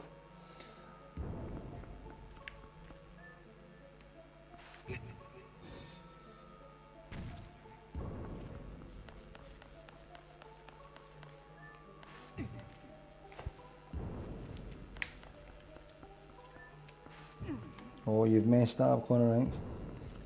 Hi. You want to get that middle one, don't you? Yeah. Oh no, you want to get the, you have to press both of them and take it again.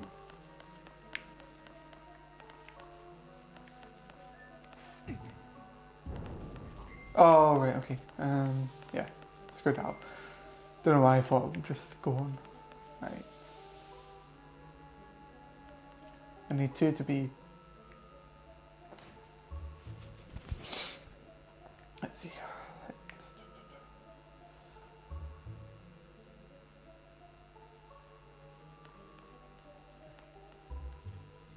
No, I can't get...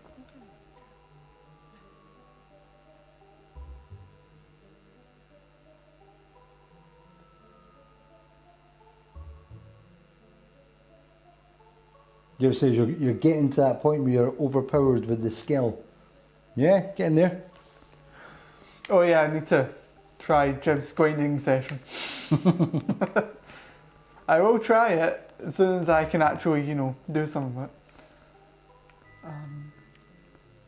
Also, I need money in Xenoblade to get like extra weapons for it. Because right now it's got like two weapons. How do I see what you got? Hi, Ibster Phoenix. How's the channel coming along? Good. Yep, good. Getting there. Just carrying on with the streaming and adding wee bits here and there as we go. Got some streams finishing up soon and we'll be carrying on with other games. And yeah, we've got things we're working on in the background for Games Lounge Series 3. We're finishing up Series 2 tomorrow.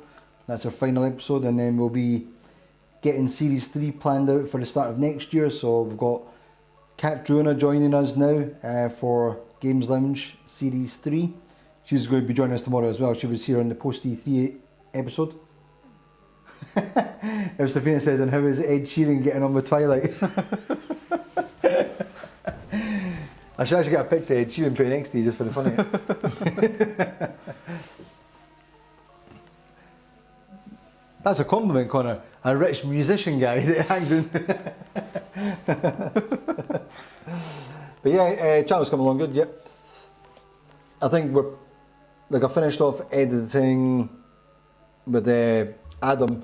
We finished off editing the House of Vans piece. Pretty happy with it, like pretty good. I think obviously based on what we've got, it was pretty damn good. So yeah, I'm happy with that.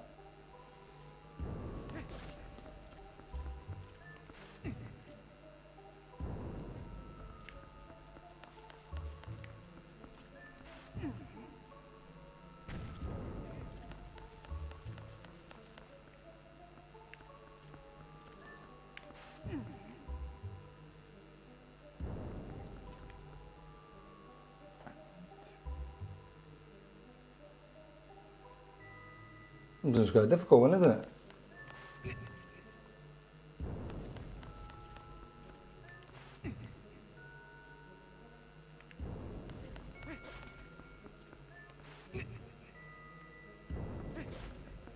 Ah, nice.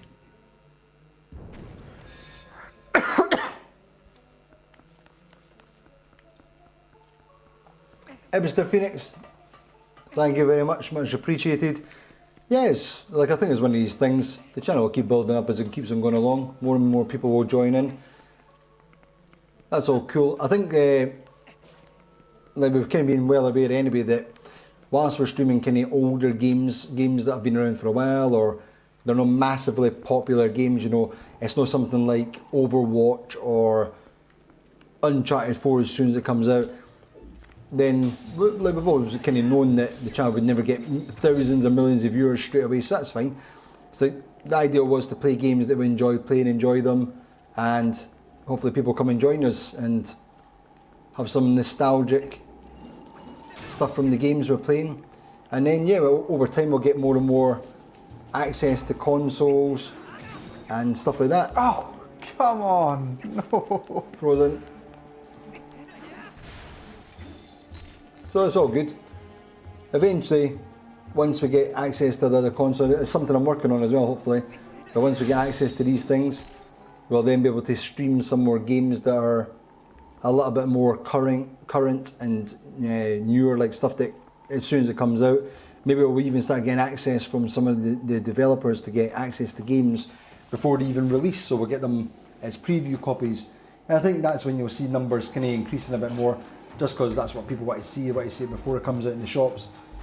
A lot of times we're playing the games after they've already come out and they've been covered to death by 50 websites online, you know, giving reviews and previews and everything. But that's cool. We're cool with that. Episode says this puzzle took me 30 minutes to do. That bit with the slidey box bit. Oh yeah. Yeah. Sorry. I think the main thing for us is, as long as we're enjoying the games, and we've got loads of games still to play, enjoying the games here, and as long as you're enjoying the streams, then that's all that matters. Have you ever seen the film Field of Dreams? Build it and they will come.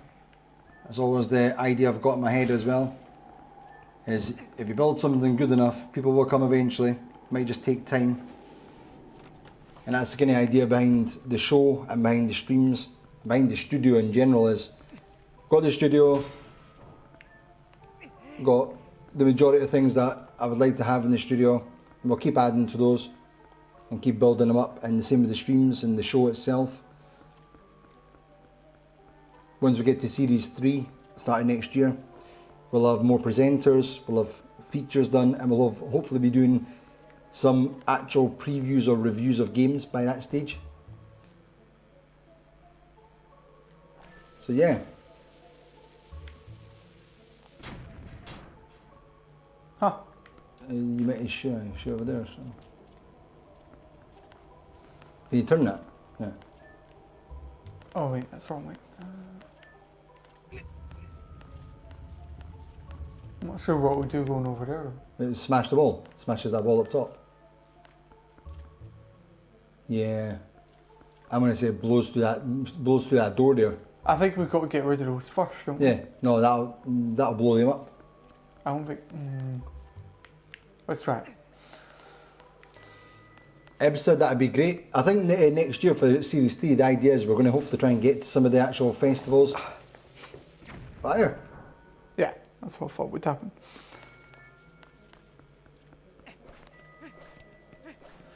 Yeah, and hopefully we'll get going to some of the events and shows. E3 you have to book way in advance, so we'd have to be booking that now for E3, but no, then you've got flights and everything, which is kind of impossible to do right now. But things like local shows here in the UK, they're maybe a bit more doable, where we can go and attend ones in Edinburgh, Glasgow, and maybe even London and stuff like that. However, we might need a visa now. Nah, not yet. Oh, he hit my hand whilst I was on the ledge. Jiv, that is kind of plan, and kind of funny, yeah, because they've got the guys from IGN there. But yeah, that's kind of what it's meant to be like, is us just kind of doing our stuff. And I think with Kat coming on board as well, Kat's really good for the show. And I've got another guy that I'm meeting with shortly. We'll see what comes of that. Unfortunately, he's a little bit far up the north of Scotland, so getting down to the studio is a little bit problematic, but we've got an idea, I think, for where we'd like to go with that, if if he's going to be getting involved. But yeah, once we get to Series 3, we should have all the presenters and everything organised, and we'll be planning stuff based around that access to people. So yeah, it's going to be cool. And I did want to have the website ready for the start of this year, but it's been impossible to do with everything else that's been going on. So I've still got to finish off designing bits of it, but yeah, there will be the website getting some more kind of bits on there for the studio itself, and there will be sections for like previews and reviews. And then what we'll do is we'll start getting people reviewing games and start building up a library of that kind of stuff. Yeah, EGX and stuff like that, yeah. Like I said, like one of the biggest issues we've got right now is just financing things. So going to places like London, we went down to the House of Vans thing, and it ended up being not like a massively expensive trip, but it's like a couple £100 spent on travelling down to London to go down for a couple of days to cover an event like that, which is doable, but it's only doable now and again. Yeah, exactly, Jeff. Yeah. Well, this is the thing. Build it, and they will come. Ibster Phoenix. Yeah. The website's not really a website. It's like just one page. So I wouldn't really class it as a website right now. That will be getting built up at some stage. So there will be bits there where you can see all the stuff. Yeah, and yeah, stuff for the competition. As you'll know, with the competition we've got running right now, it's kind of morphed a little bit and changed. And that's going to be running until we get enough people for it. But the idea going forward is I've got a plan for the competition that'll be maybe to Patreon backers. So anyone that's backing on Patreon will get access to the competition. And it'll only be there. It just makes it a little bit easier. And saves me having to keep repeating it every single time on the show and stuff. I can just tell people about Patreon. So that's one of the ideas. And yeah, we've been working with some businesses here in the UK. So as you'll know, we've got one of the books from Bitmap Books, which we covered on a couple of episodes ago, and they sent us their book, Super Famicom, the Box Art Collection, sorry. They sent that and we covered that in the show. That was awesome. And Gamer Abilia sent us a bunch of things. Got a couple of other places where maybe we're going to get some stuff from. So yeah, we'll be building these things up and keep building it and building and building. And who knows, maybe it'll take a year, maybe it'll take another 2 years, but maybe we'll get to a point where we've got a few thousand people supporting us on YouTube and Twitch and Patreon and stuff, and yeah, I'll be able to fund itself. Once it starts funding itself, and then we can start doing even bigger and better things. That's when we will be able to fund a trip to something like LA or wherever to go to these bigger game shows, and then we can maybe start doing live features from these places. So yeah, loads of cool things, people, loads of cool things in the plan. And yeah, I'll constantly keep trying to improve things. There's loads of things, like people have said to me watching the show, why don't you do this, why don't you do that? And it's all things I've thought about and I plan to implement in some way. But I've just got to be realistic with money and time. If I could be in the studio 24/7, I would be, and I'd be able to get stuff done about 1,000,000 times quicker. But I'm limited, I work a full-time job, so I was trying to fit everything in with that and still try and have a normal life at the same time. I say normal, it's not really normal, but do some basic stuff that would be... Yeah, Sean has to delegate with aliens every day. It's quite difficult. Lizard people, get right.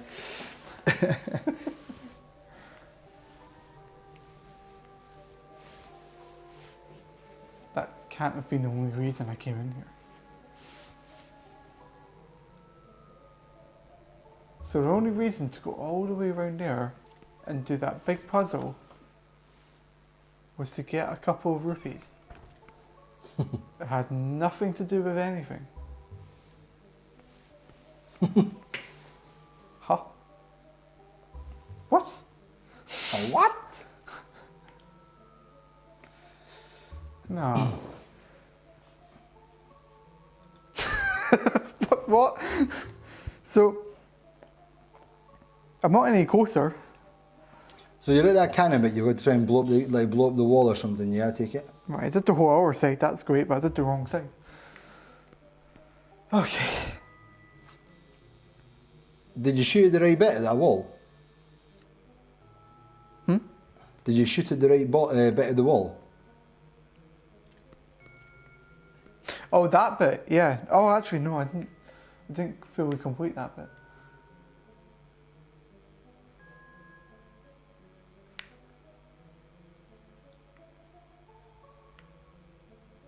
Right, okay, let's see. Alright, so you took off those 2 blocks that were blocking that wall, yeah? Where you fired with the cannon? When I fired with the cannon, it didn't do anything, and I couldn't find the bit to fix it afterwards. Alright, so you're trying to get back around? I'll go back to where I came from. Oh. Yeah, definitely, Jeff. I think the idea is I'm going to get the vlogs going a little bit more now that the series is finishing up. So there'll be a bit more vlogging stuff going on YouTube, showing people stuff. And we've got, for instance, the House of Vans piece, that's going to be getting shown tomorrow. So you'll see that tomorrow during the live stream. It's obviously a pre-recorded piece, but you'll see it in the show, so that's quite cool. But what we'll be doing probably with that as well is posting that as a separate video. So if you can imagine where that's going, the idea will be that over the next 6 months we're going to be recording a bunch of interviews and hopefully feature pieces for developers. Oh. And then by the time Series 3 comes, we'll have those pieces ready for during Series 3 and some new pieces. But yeah, we'll be doing sort of more sort of shorter clips like that, 4 or 5 minutes long. Because I think it's great and everything having the streams running for 3 hours, but people just want to get their quick fix sometimes. And that's part of where the website will come in as well. There might be more stuff like that once we get more presenters and we've got more access to things where we can do like a daily fix from IGN or like our news pieces, but more regularly, you know, like once a week or something like that. We can have a couple of random stories going each day or something.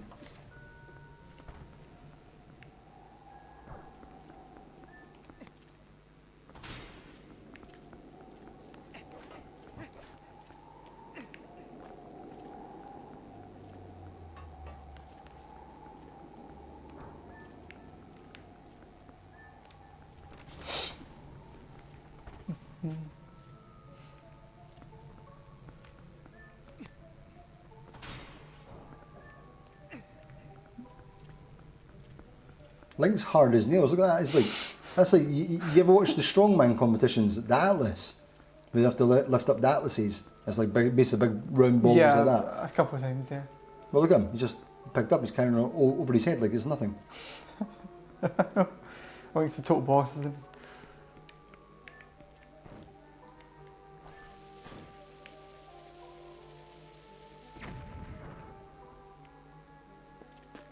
Yeah, that's got a cool puzzle. So you've got to get that up there and then you can use that. Yeah. Ah, pretty cool. Yeah, the regular news thing, we've got a guy that's joined us behind the scenes corner. Not this corner, another corner. It's like, honestly, An imposter! everyone that gets involved, they're all, like, everyone's got the same name. So I've got 2 corners now, and I've got potentially 2 Adams. It's like, what the hell's going on, man? So, Where's the next Sean? yeah, we'll be doing like some more stuff with that. But yeah, Connor's come aboard to help with like some of the news stuff and behind the scenes articles, which is really cool. And as we keep carrying on doing stuff, yeah, then we'll have things like maybe more. Where are you pushing it to? Oh, there. We'll have some more pieces on news things or articles responding to events that happen in the gaming industry and other stuff as well, by the way. Remember, gaming is only one part of SmallfryUnify. We're going to be doing a lot of film stuff as well over the next 6 months. So that's when my time is getting freed up. It's going to be working on a short film that I've been planning. So there'll be a lot of work going into that to get the script finished off, get locations filmed, casting, and some testing. And then once I feel like I'm ready with that and we've got it kind of to the point where it can be filmed and edited properly, then we'll be getting that done and that'll be going up as well. So yeah, I look forward to that. That'll probably not be ready until next year though, again.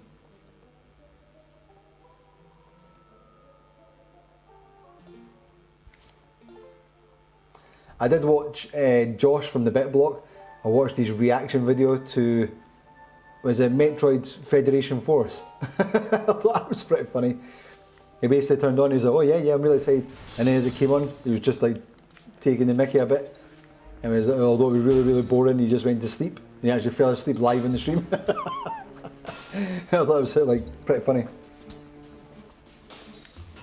Yeah, that's right. Come closer. There we go. Come closer, my pretties.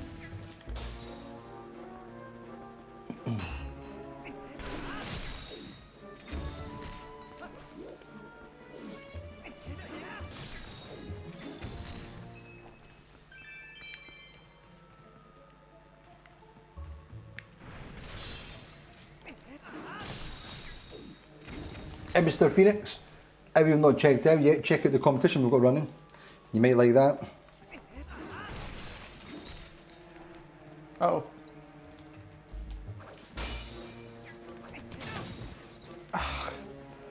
Stop throwing at different times.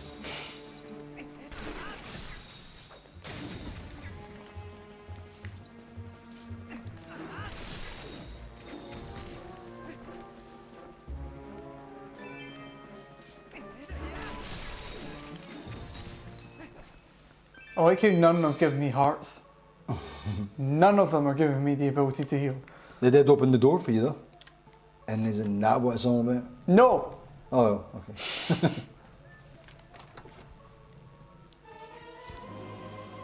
You got the bedroom key. You do it. I think Link's getting up to some funny business when we're not looking. He's got a bedroom key now.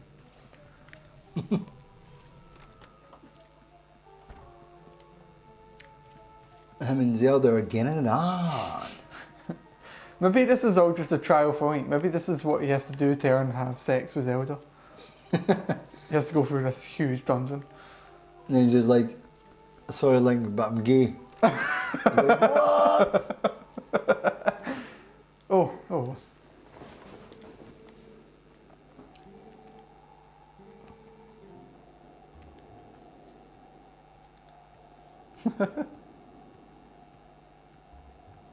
You walk very fast.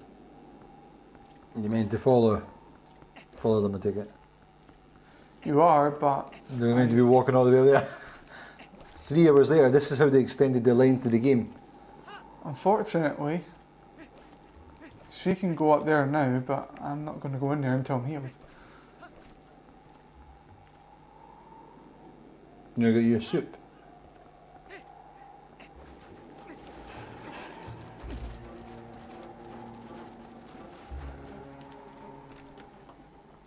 Must have soup.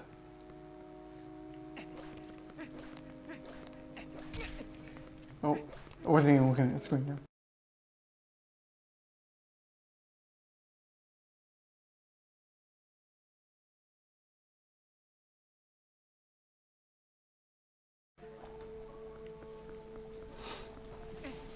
Yeti man is gone. I'll be right back, people, 1 second.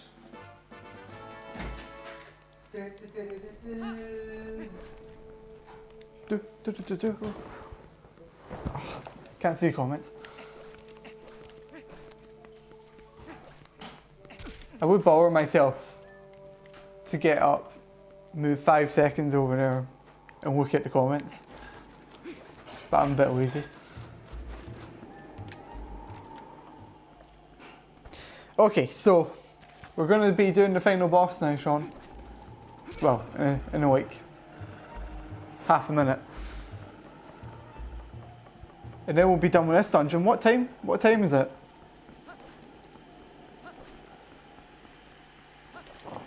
Check the time.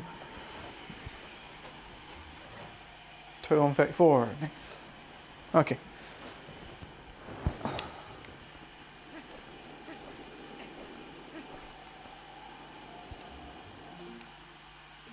Save the game.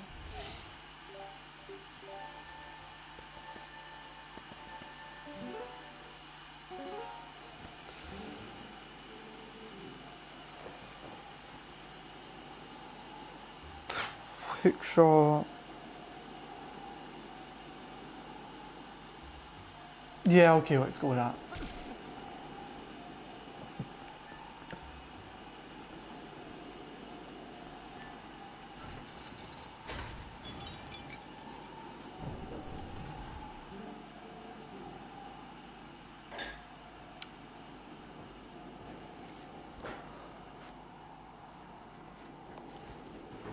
Alright, people, I'm back again.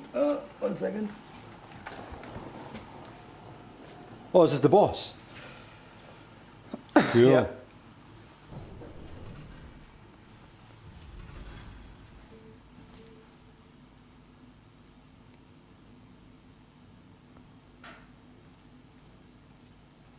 Is that person the boss? Yes. Ah.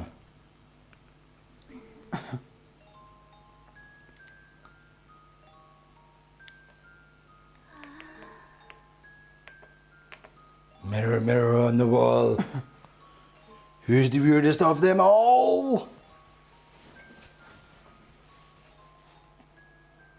He's just touching. Oh, cool. Freaky.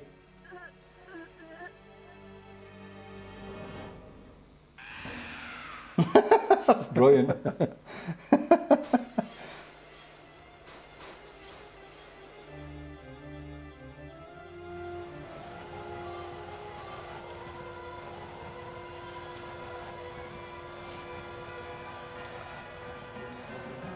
Is it going to be massive or something?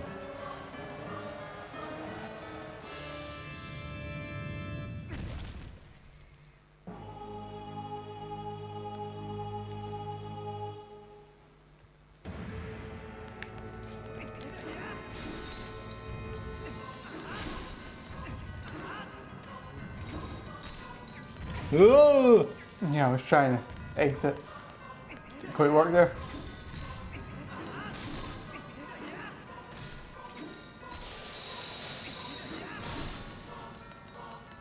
Yes, let's smash it, Connor.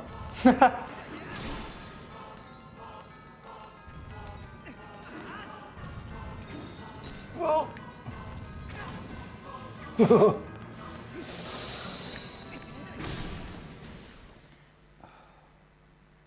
Was she possessed or something?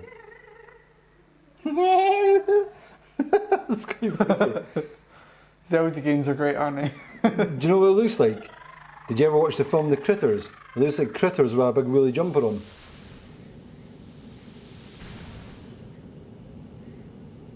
And now she's flying off in a rocket. Right, give me those hearts. Ah. You have to look at the reflection, I was about to say.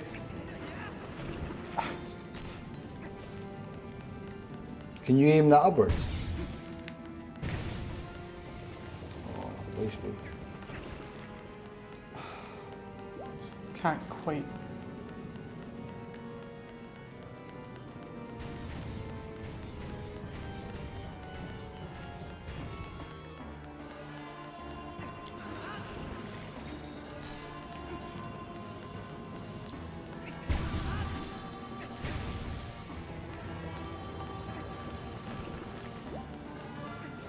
It's okay, I mean, the less of these things she has to use, the better. Oh, I think you said you smash one, you just go, that's nice. Yeah? Exactly. Cool.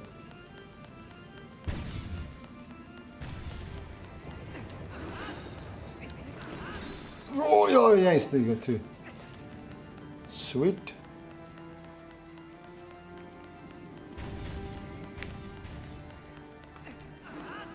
Oh, way too far away. No! No! Nice.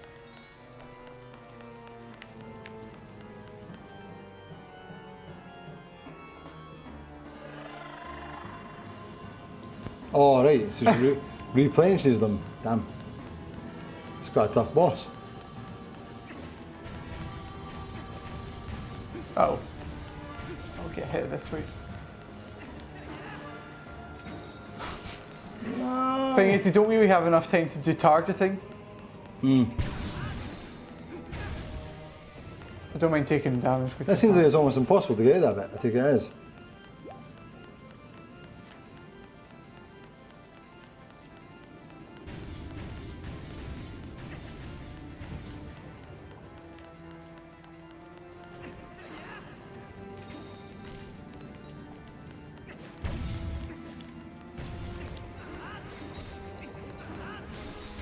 Nice.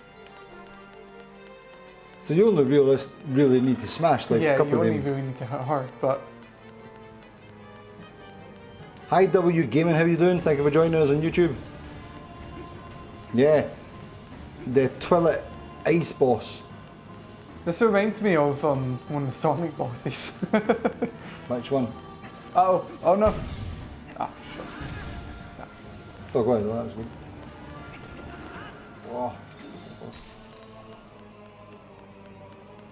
The Twilight Ice Mass. Blizzetta!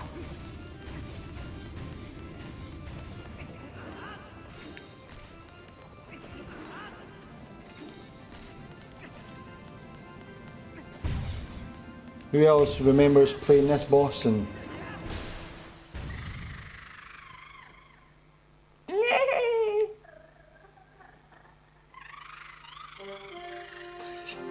She's so freaky, man. Do you know why I works quite well with that boss? Because when she's not got the red face and stuff like that, the red mouth and eyes and everything, it looks quite cute and cuddly, like a sort of fluffy penguin or something. But then it goes like weird and creepy, it's like, ugh.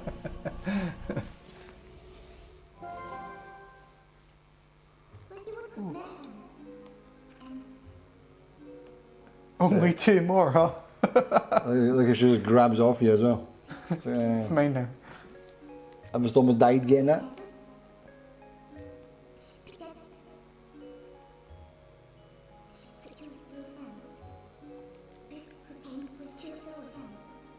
What do you think, Connor, about the idea that Breath of the Wild is a continuation or of Wind Waker at some sort of kind of stage? Because the Afterwards. aye, because people were saying like obviously the baddies in it and stuff were from Wind Waker. I think it was. In fact, he's been sleeping for 100 years, so it's maybe set in that one.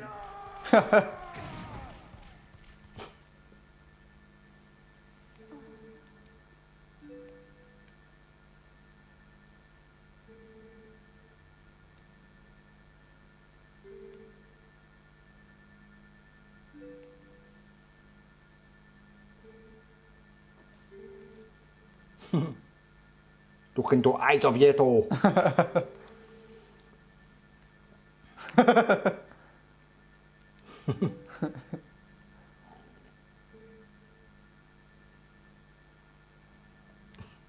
And the way I've got him speaking, who need mirror? It's like an old sort of kind of tribal guy or something.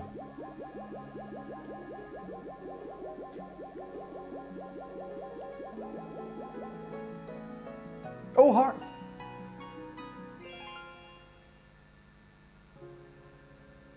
She just died.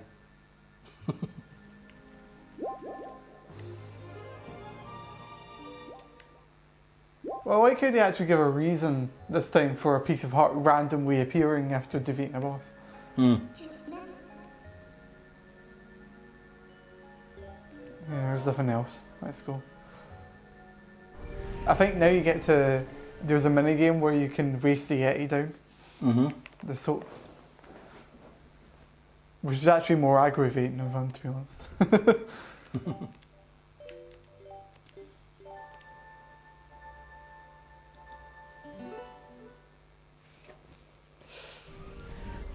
Hey, we got another dungeon down. Yes! Yeah, I think there's a bit of you seen here, you race them down the hill or something. Yeah. I was actually thinking to myself, where the hell do I go next? Do you ever said they're pooing hearts? That's a lovely way to look at it. So use Midna to warp to Snow Peak Top Warp Point, run to the west and back into the cave that we passed earlier. Jump down through most of the cave, defeating the ice keys as you pass them. At the far west of the cave, use the ball and chain to break 2 blocks of ice. One of the blocks has a pole waiting for you inside. Transform into Link Wolf and defeat the 49th pole soul. And then you do all that stuff. There's loads of other things to do there, and then you get to race him. That actually sounds more like the 49th pole. That sounds like endgame sort of content. That's nice, look at that. Nice blue sky with clouds and stuff. It's about to all disappear.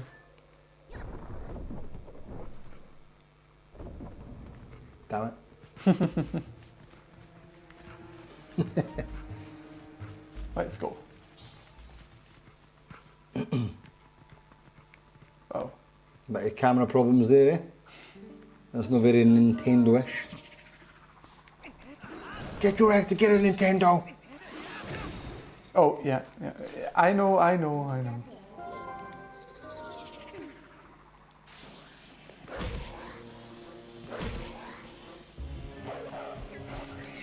Yum, yum, yum, yum.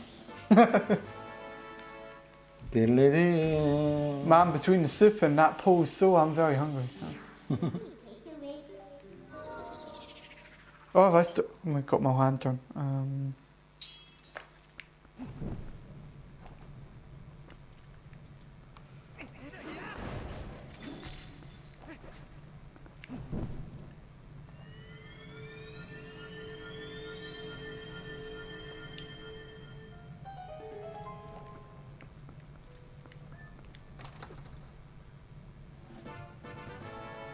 Hey, 100 rupees.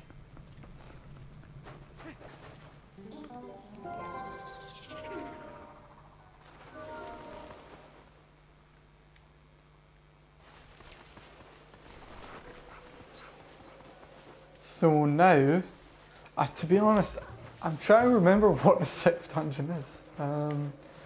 It might be the Temple of Time. Mm-hmm. Oh.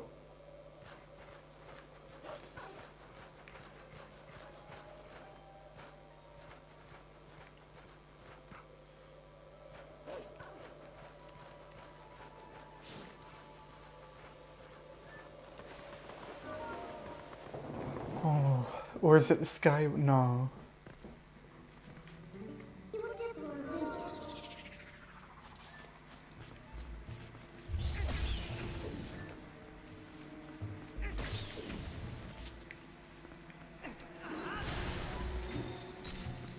Oh, okay.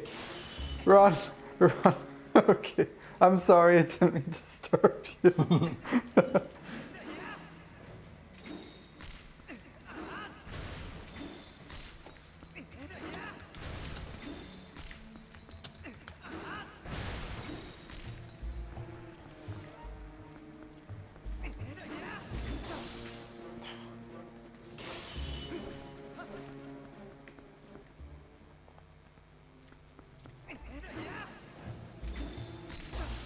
Oh, come on.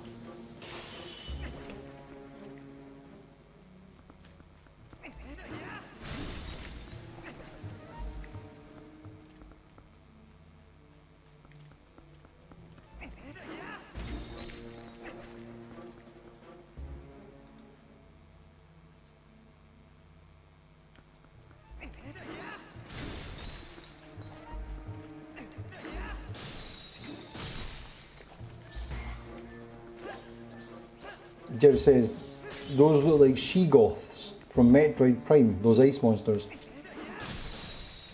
I have to admit something. What? I've never played Metroid Prime. Yeah, I vaguely remember seeing a baddie like that. I played like the first level of Metroid Prime 3 once. Does that count? I've actually got the trilogy here. I've got it saved on the Virtual Console, I think. I should have purchased it and bought it. So maybe worth playing. I also want to play Metroid Prime, the other one. Metro, what's it called again? Metroid Prime, the new one that everyone seemed to hate. But some people loved it, I thought it was amazing. Oh, Other M. Yeah. I thought it looked alright and stuff like that, but this is why Nintendo's been so reluctant to put voices in, because everyone went batshit crazy when they were like, oh yeah, Samus is talking now and she's a woman, and well, we always knew she was a woman anyway, but... I don't think it was the voice acting, Yeah. it was just the story. Yeah, the story, yeah, but... Or the lack of character development. I'd have to play it though, to see, because it seems some people loved it, some people hated it. Another 100, wait a minute. Do I cap at 500 rupees right now? If I'd be getting these rupees for nothing. Really? Yeah, see, it was just says Other M was good. Metroid Prime Trilogy with the Wiimote is really good. Yeah. I'd like to go back and play. I never actually played the second one. I only played a part of it. The Conduit 2, just for the fun of it. Oh yeah, I remember that game. Just because it was really good with the Wii motion controllers. But the first one was better, I thought. The second one seemed to give you a bit. There was far too many options. It made it almost convoluted to try and like set it up.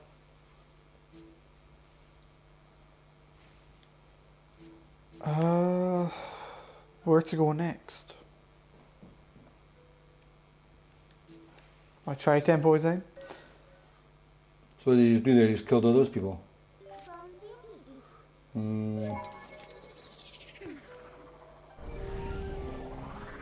I've just finished. I finished the dungeon. I think tempo time is the next one. I think. Oh, right, yeah. Okay, so you can play Metroid Prime now with the Wiimote on the Wii U, I take it, or on the Wii, is it? You know what? In fact, you know what it was? I downloaded it. I downloaded Super Mario Galaxy 1 and 2, I think, as well on my Wii U, and then for some stupid reason, I couldn't play them. It's like it wouldn't let me actually play the games. I think it was because I had it connected up to the way I was doing it to my TV or something. We'll have to check that again actually. I may try that during the break.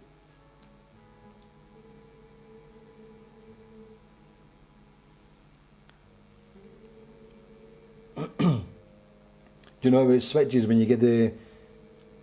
I was saying, did you do Snow Peak Temple? Yeah, just finish that one. Yeah. Oh, there's a Splatfest one, is there? Oh yeah, it's the burgers one, isn't it? Here in the UK, burgers and something. Right here in Edinburgh. In Edinburgh, yeah. We might be playing some more Splatoon on a Wednesday now that Super Mario Maker's finished. That might be one of the games that replaces Super Mario Maker, and we'll play that for a few episodes. So I think we're on episode 8 or something with Lindsay. Maybe less, but we'll probably maybe take up to episode 15 or something like that. A golden chicken.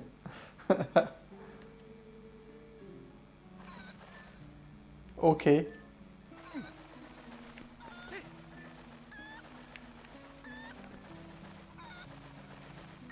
This is you're hurting it.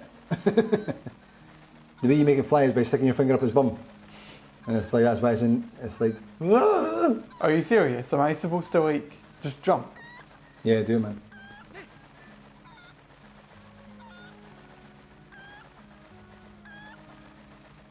I don't think I was supposed to go that way, but whatever.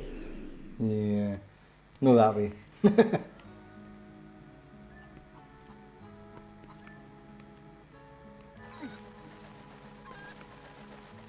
Why don't I just use Wolflink For what? to get across? That's how we got before. But you don't have to fly somewhere, no? What's over the other side of the tree? Oh. Maybe that's it. Maybe you're just meant to go there.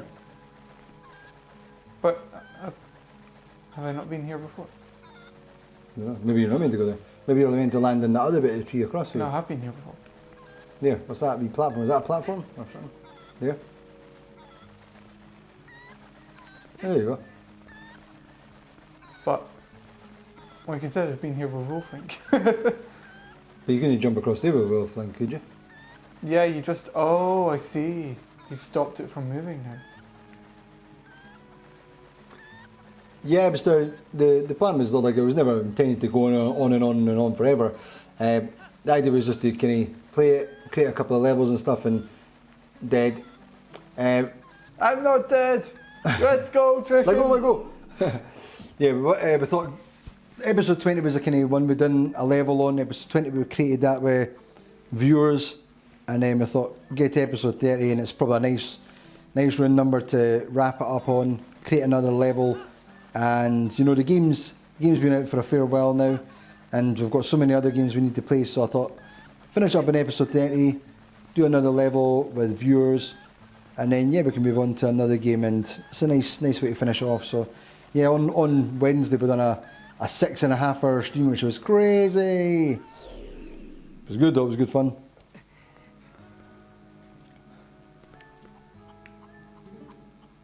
No, don't. I don't want to speak to you. Can you run and like jump? So when you've got him, can you like hit that? What do you mean? So when you get to that platform when you're trying to jump over. So run with the chicken, then jump, and then I can only. you automatically jump. So I keep forgetting. We don't have a jump button. Yeah. I was just thinking maybe it wants me to go on that tiny thing there. But really? Oh, I'm guessing I'm just supposed to use my items in tandem.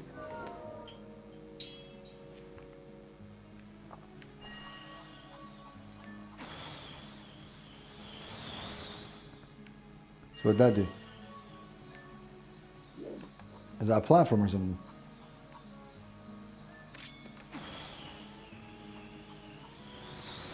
Oh, aye. Come here, chicken.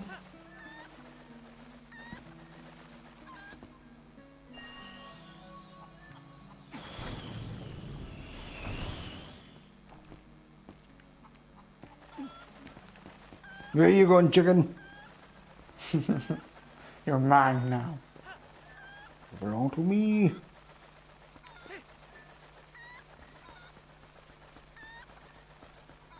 I have sung that before, right?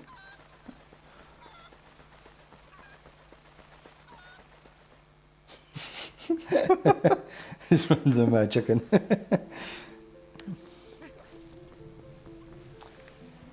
Is there a podcast down the road? Possibly.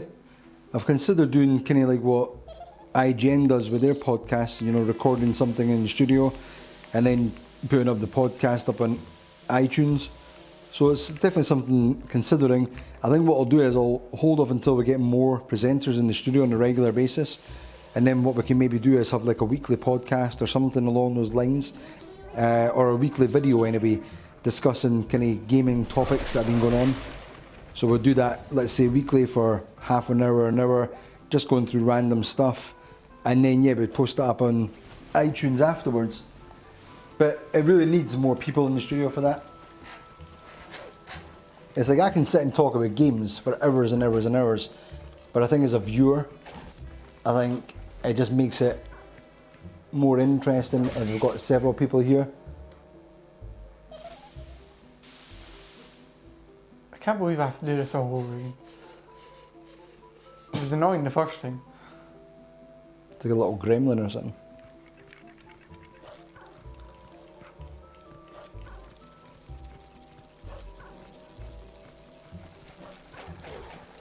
Can you not kill them? Damn, they're No? faster than before. Yeah, we're pretty fast, eh?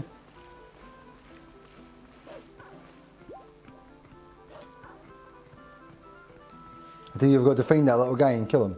Yeah. I'm sure he was hiding behind one of those pillars you went past there, but... That little red light indicates where he's going. Well, what red light? There's a little. It's probably hidden for the camera of you. Let's see.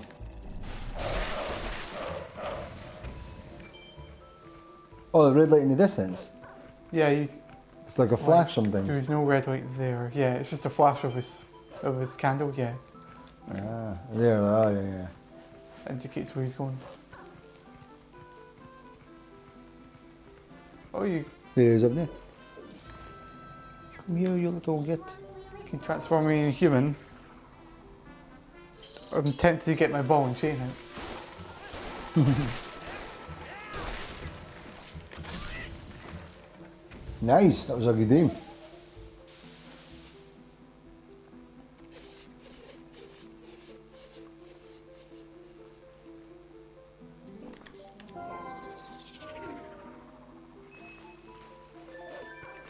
There was a thing we put up at Ibster like a little while ago, and we done a feedback form thing for what people would like to see in the show or in the studio for Games Lounge, and Jevin was involved with that, and other people posted up some of the stuff, ideas. We've actually got the ideas still put aside, so there's things in there, for instance, doing, I think podcast was possible one, I don't know, about doing reviews, doing, trying to remember the other things, but anyway, there's a bunch of things in it that people were saying that they'd like to see us do. So these are all things that I want to implement over the next year. So things for Series 3 of Games Lounge. There'll be things getting implemented for that. And then there'll be other things getting implemented for like regular streams, for instance.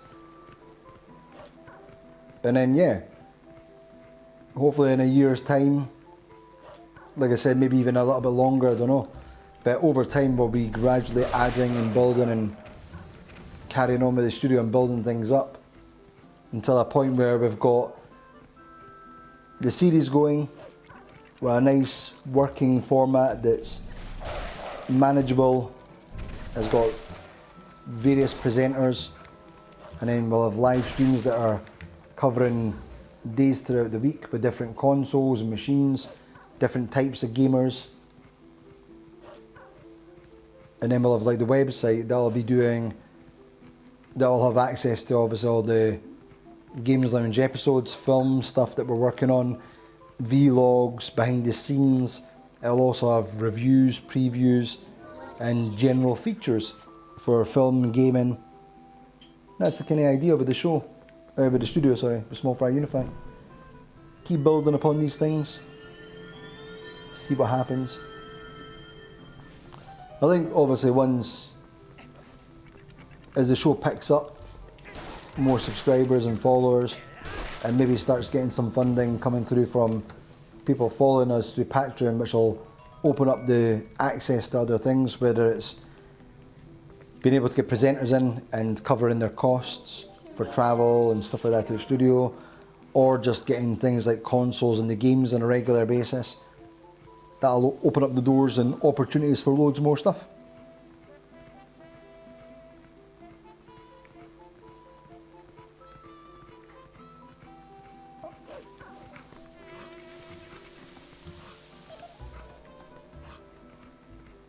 I think obviously if in a year's time, a couple of years' time or whatever, if the studio's still not covering costs or anything like that and still struggling to get things done, I'd have to reassess the studio itself.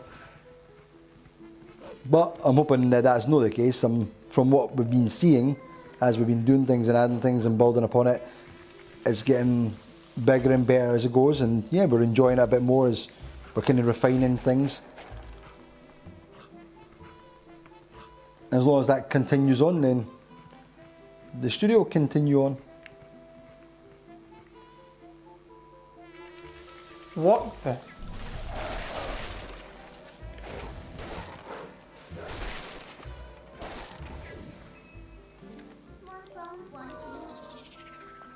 I barely noticed them up there.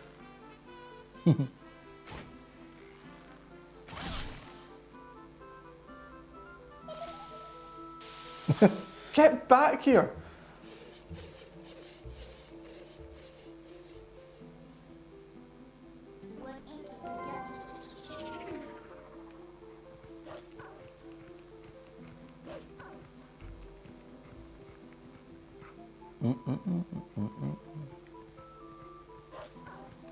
Once you kill him, Connor will finish off the stream. We'll take a break. Okay. That's 10 o'clock now, so. But we did start 10 minutes early, so it's like 2 hours and 53, so we'll just give like until we beat this little gimp.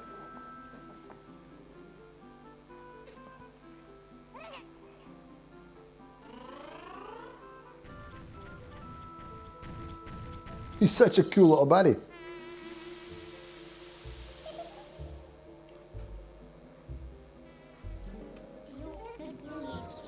He actually reminds me a little bit of Majora's Mask guy.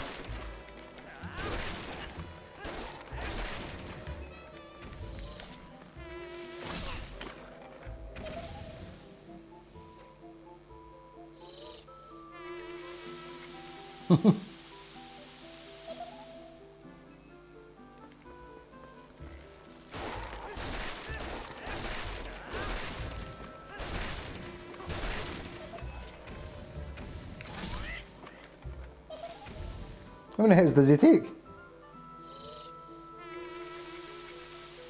It's more of a boss than most of the bosses.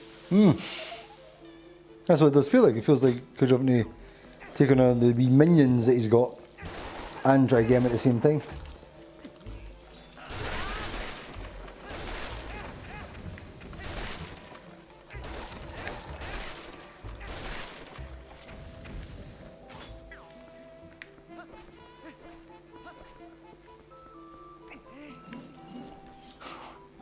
I'd love to hit him with a ball and chain.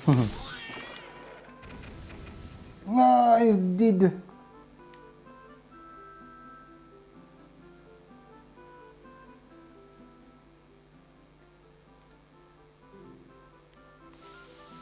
Just laughs it off. We'll go to the entrance. Yeah.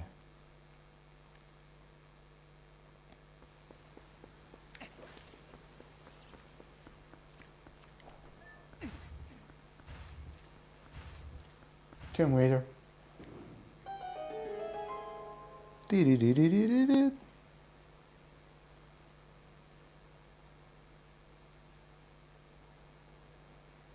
Cool.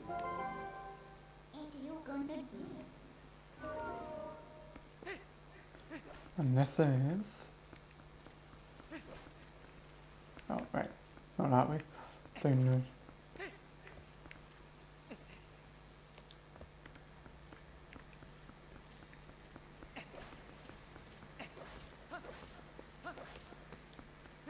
If I remember the sequence right, I think it's pretty cool. Oh, so we got the Master Sword.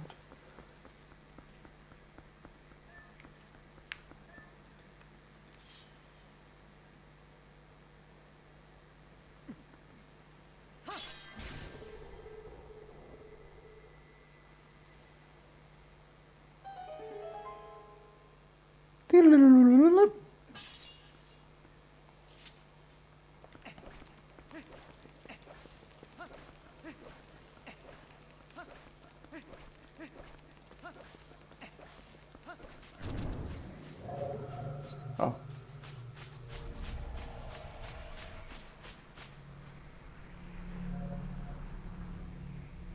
It's like a sphincter dropping some jobbies in. That's one way of looking at it, yeah.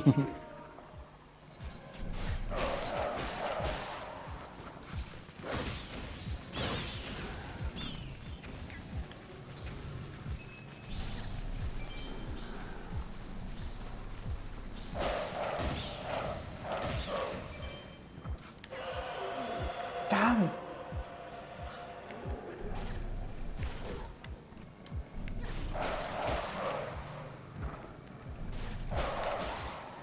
Nice.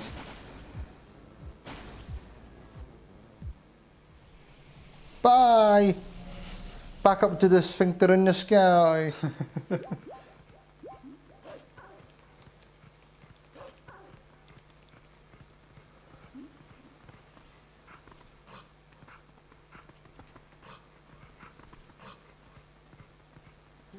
You ended up in it.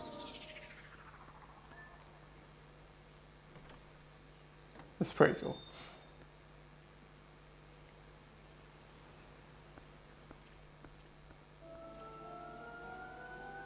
Mm-hmm.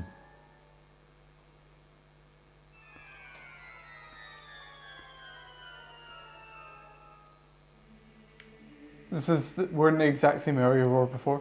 Mm. This is how it used to look in the past.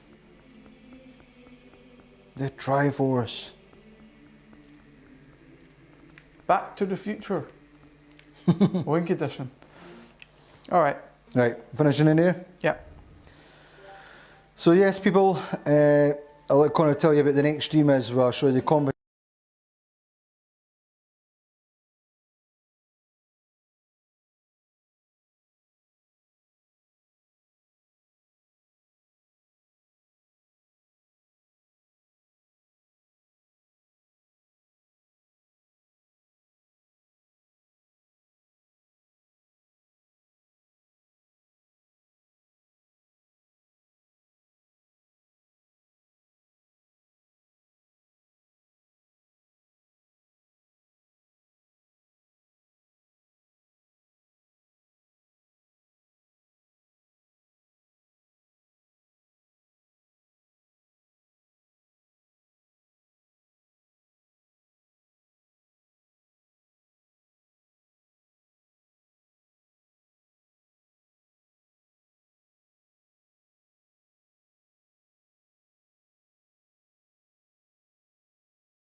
Take care, Yeah. people. And we'll catch you shortly. Yeah, please do. We'll see you now. Bye. Bye, everyone.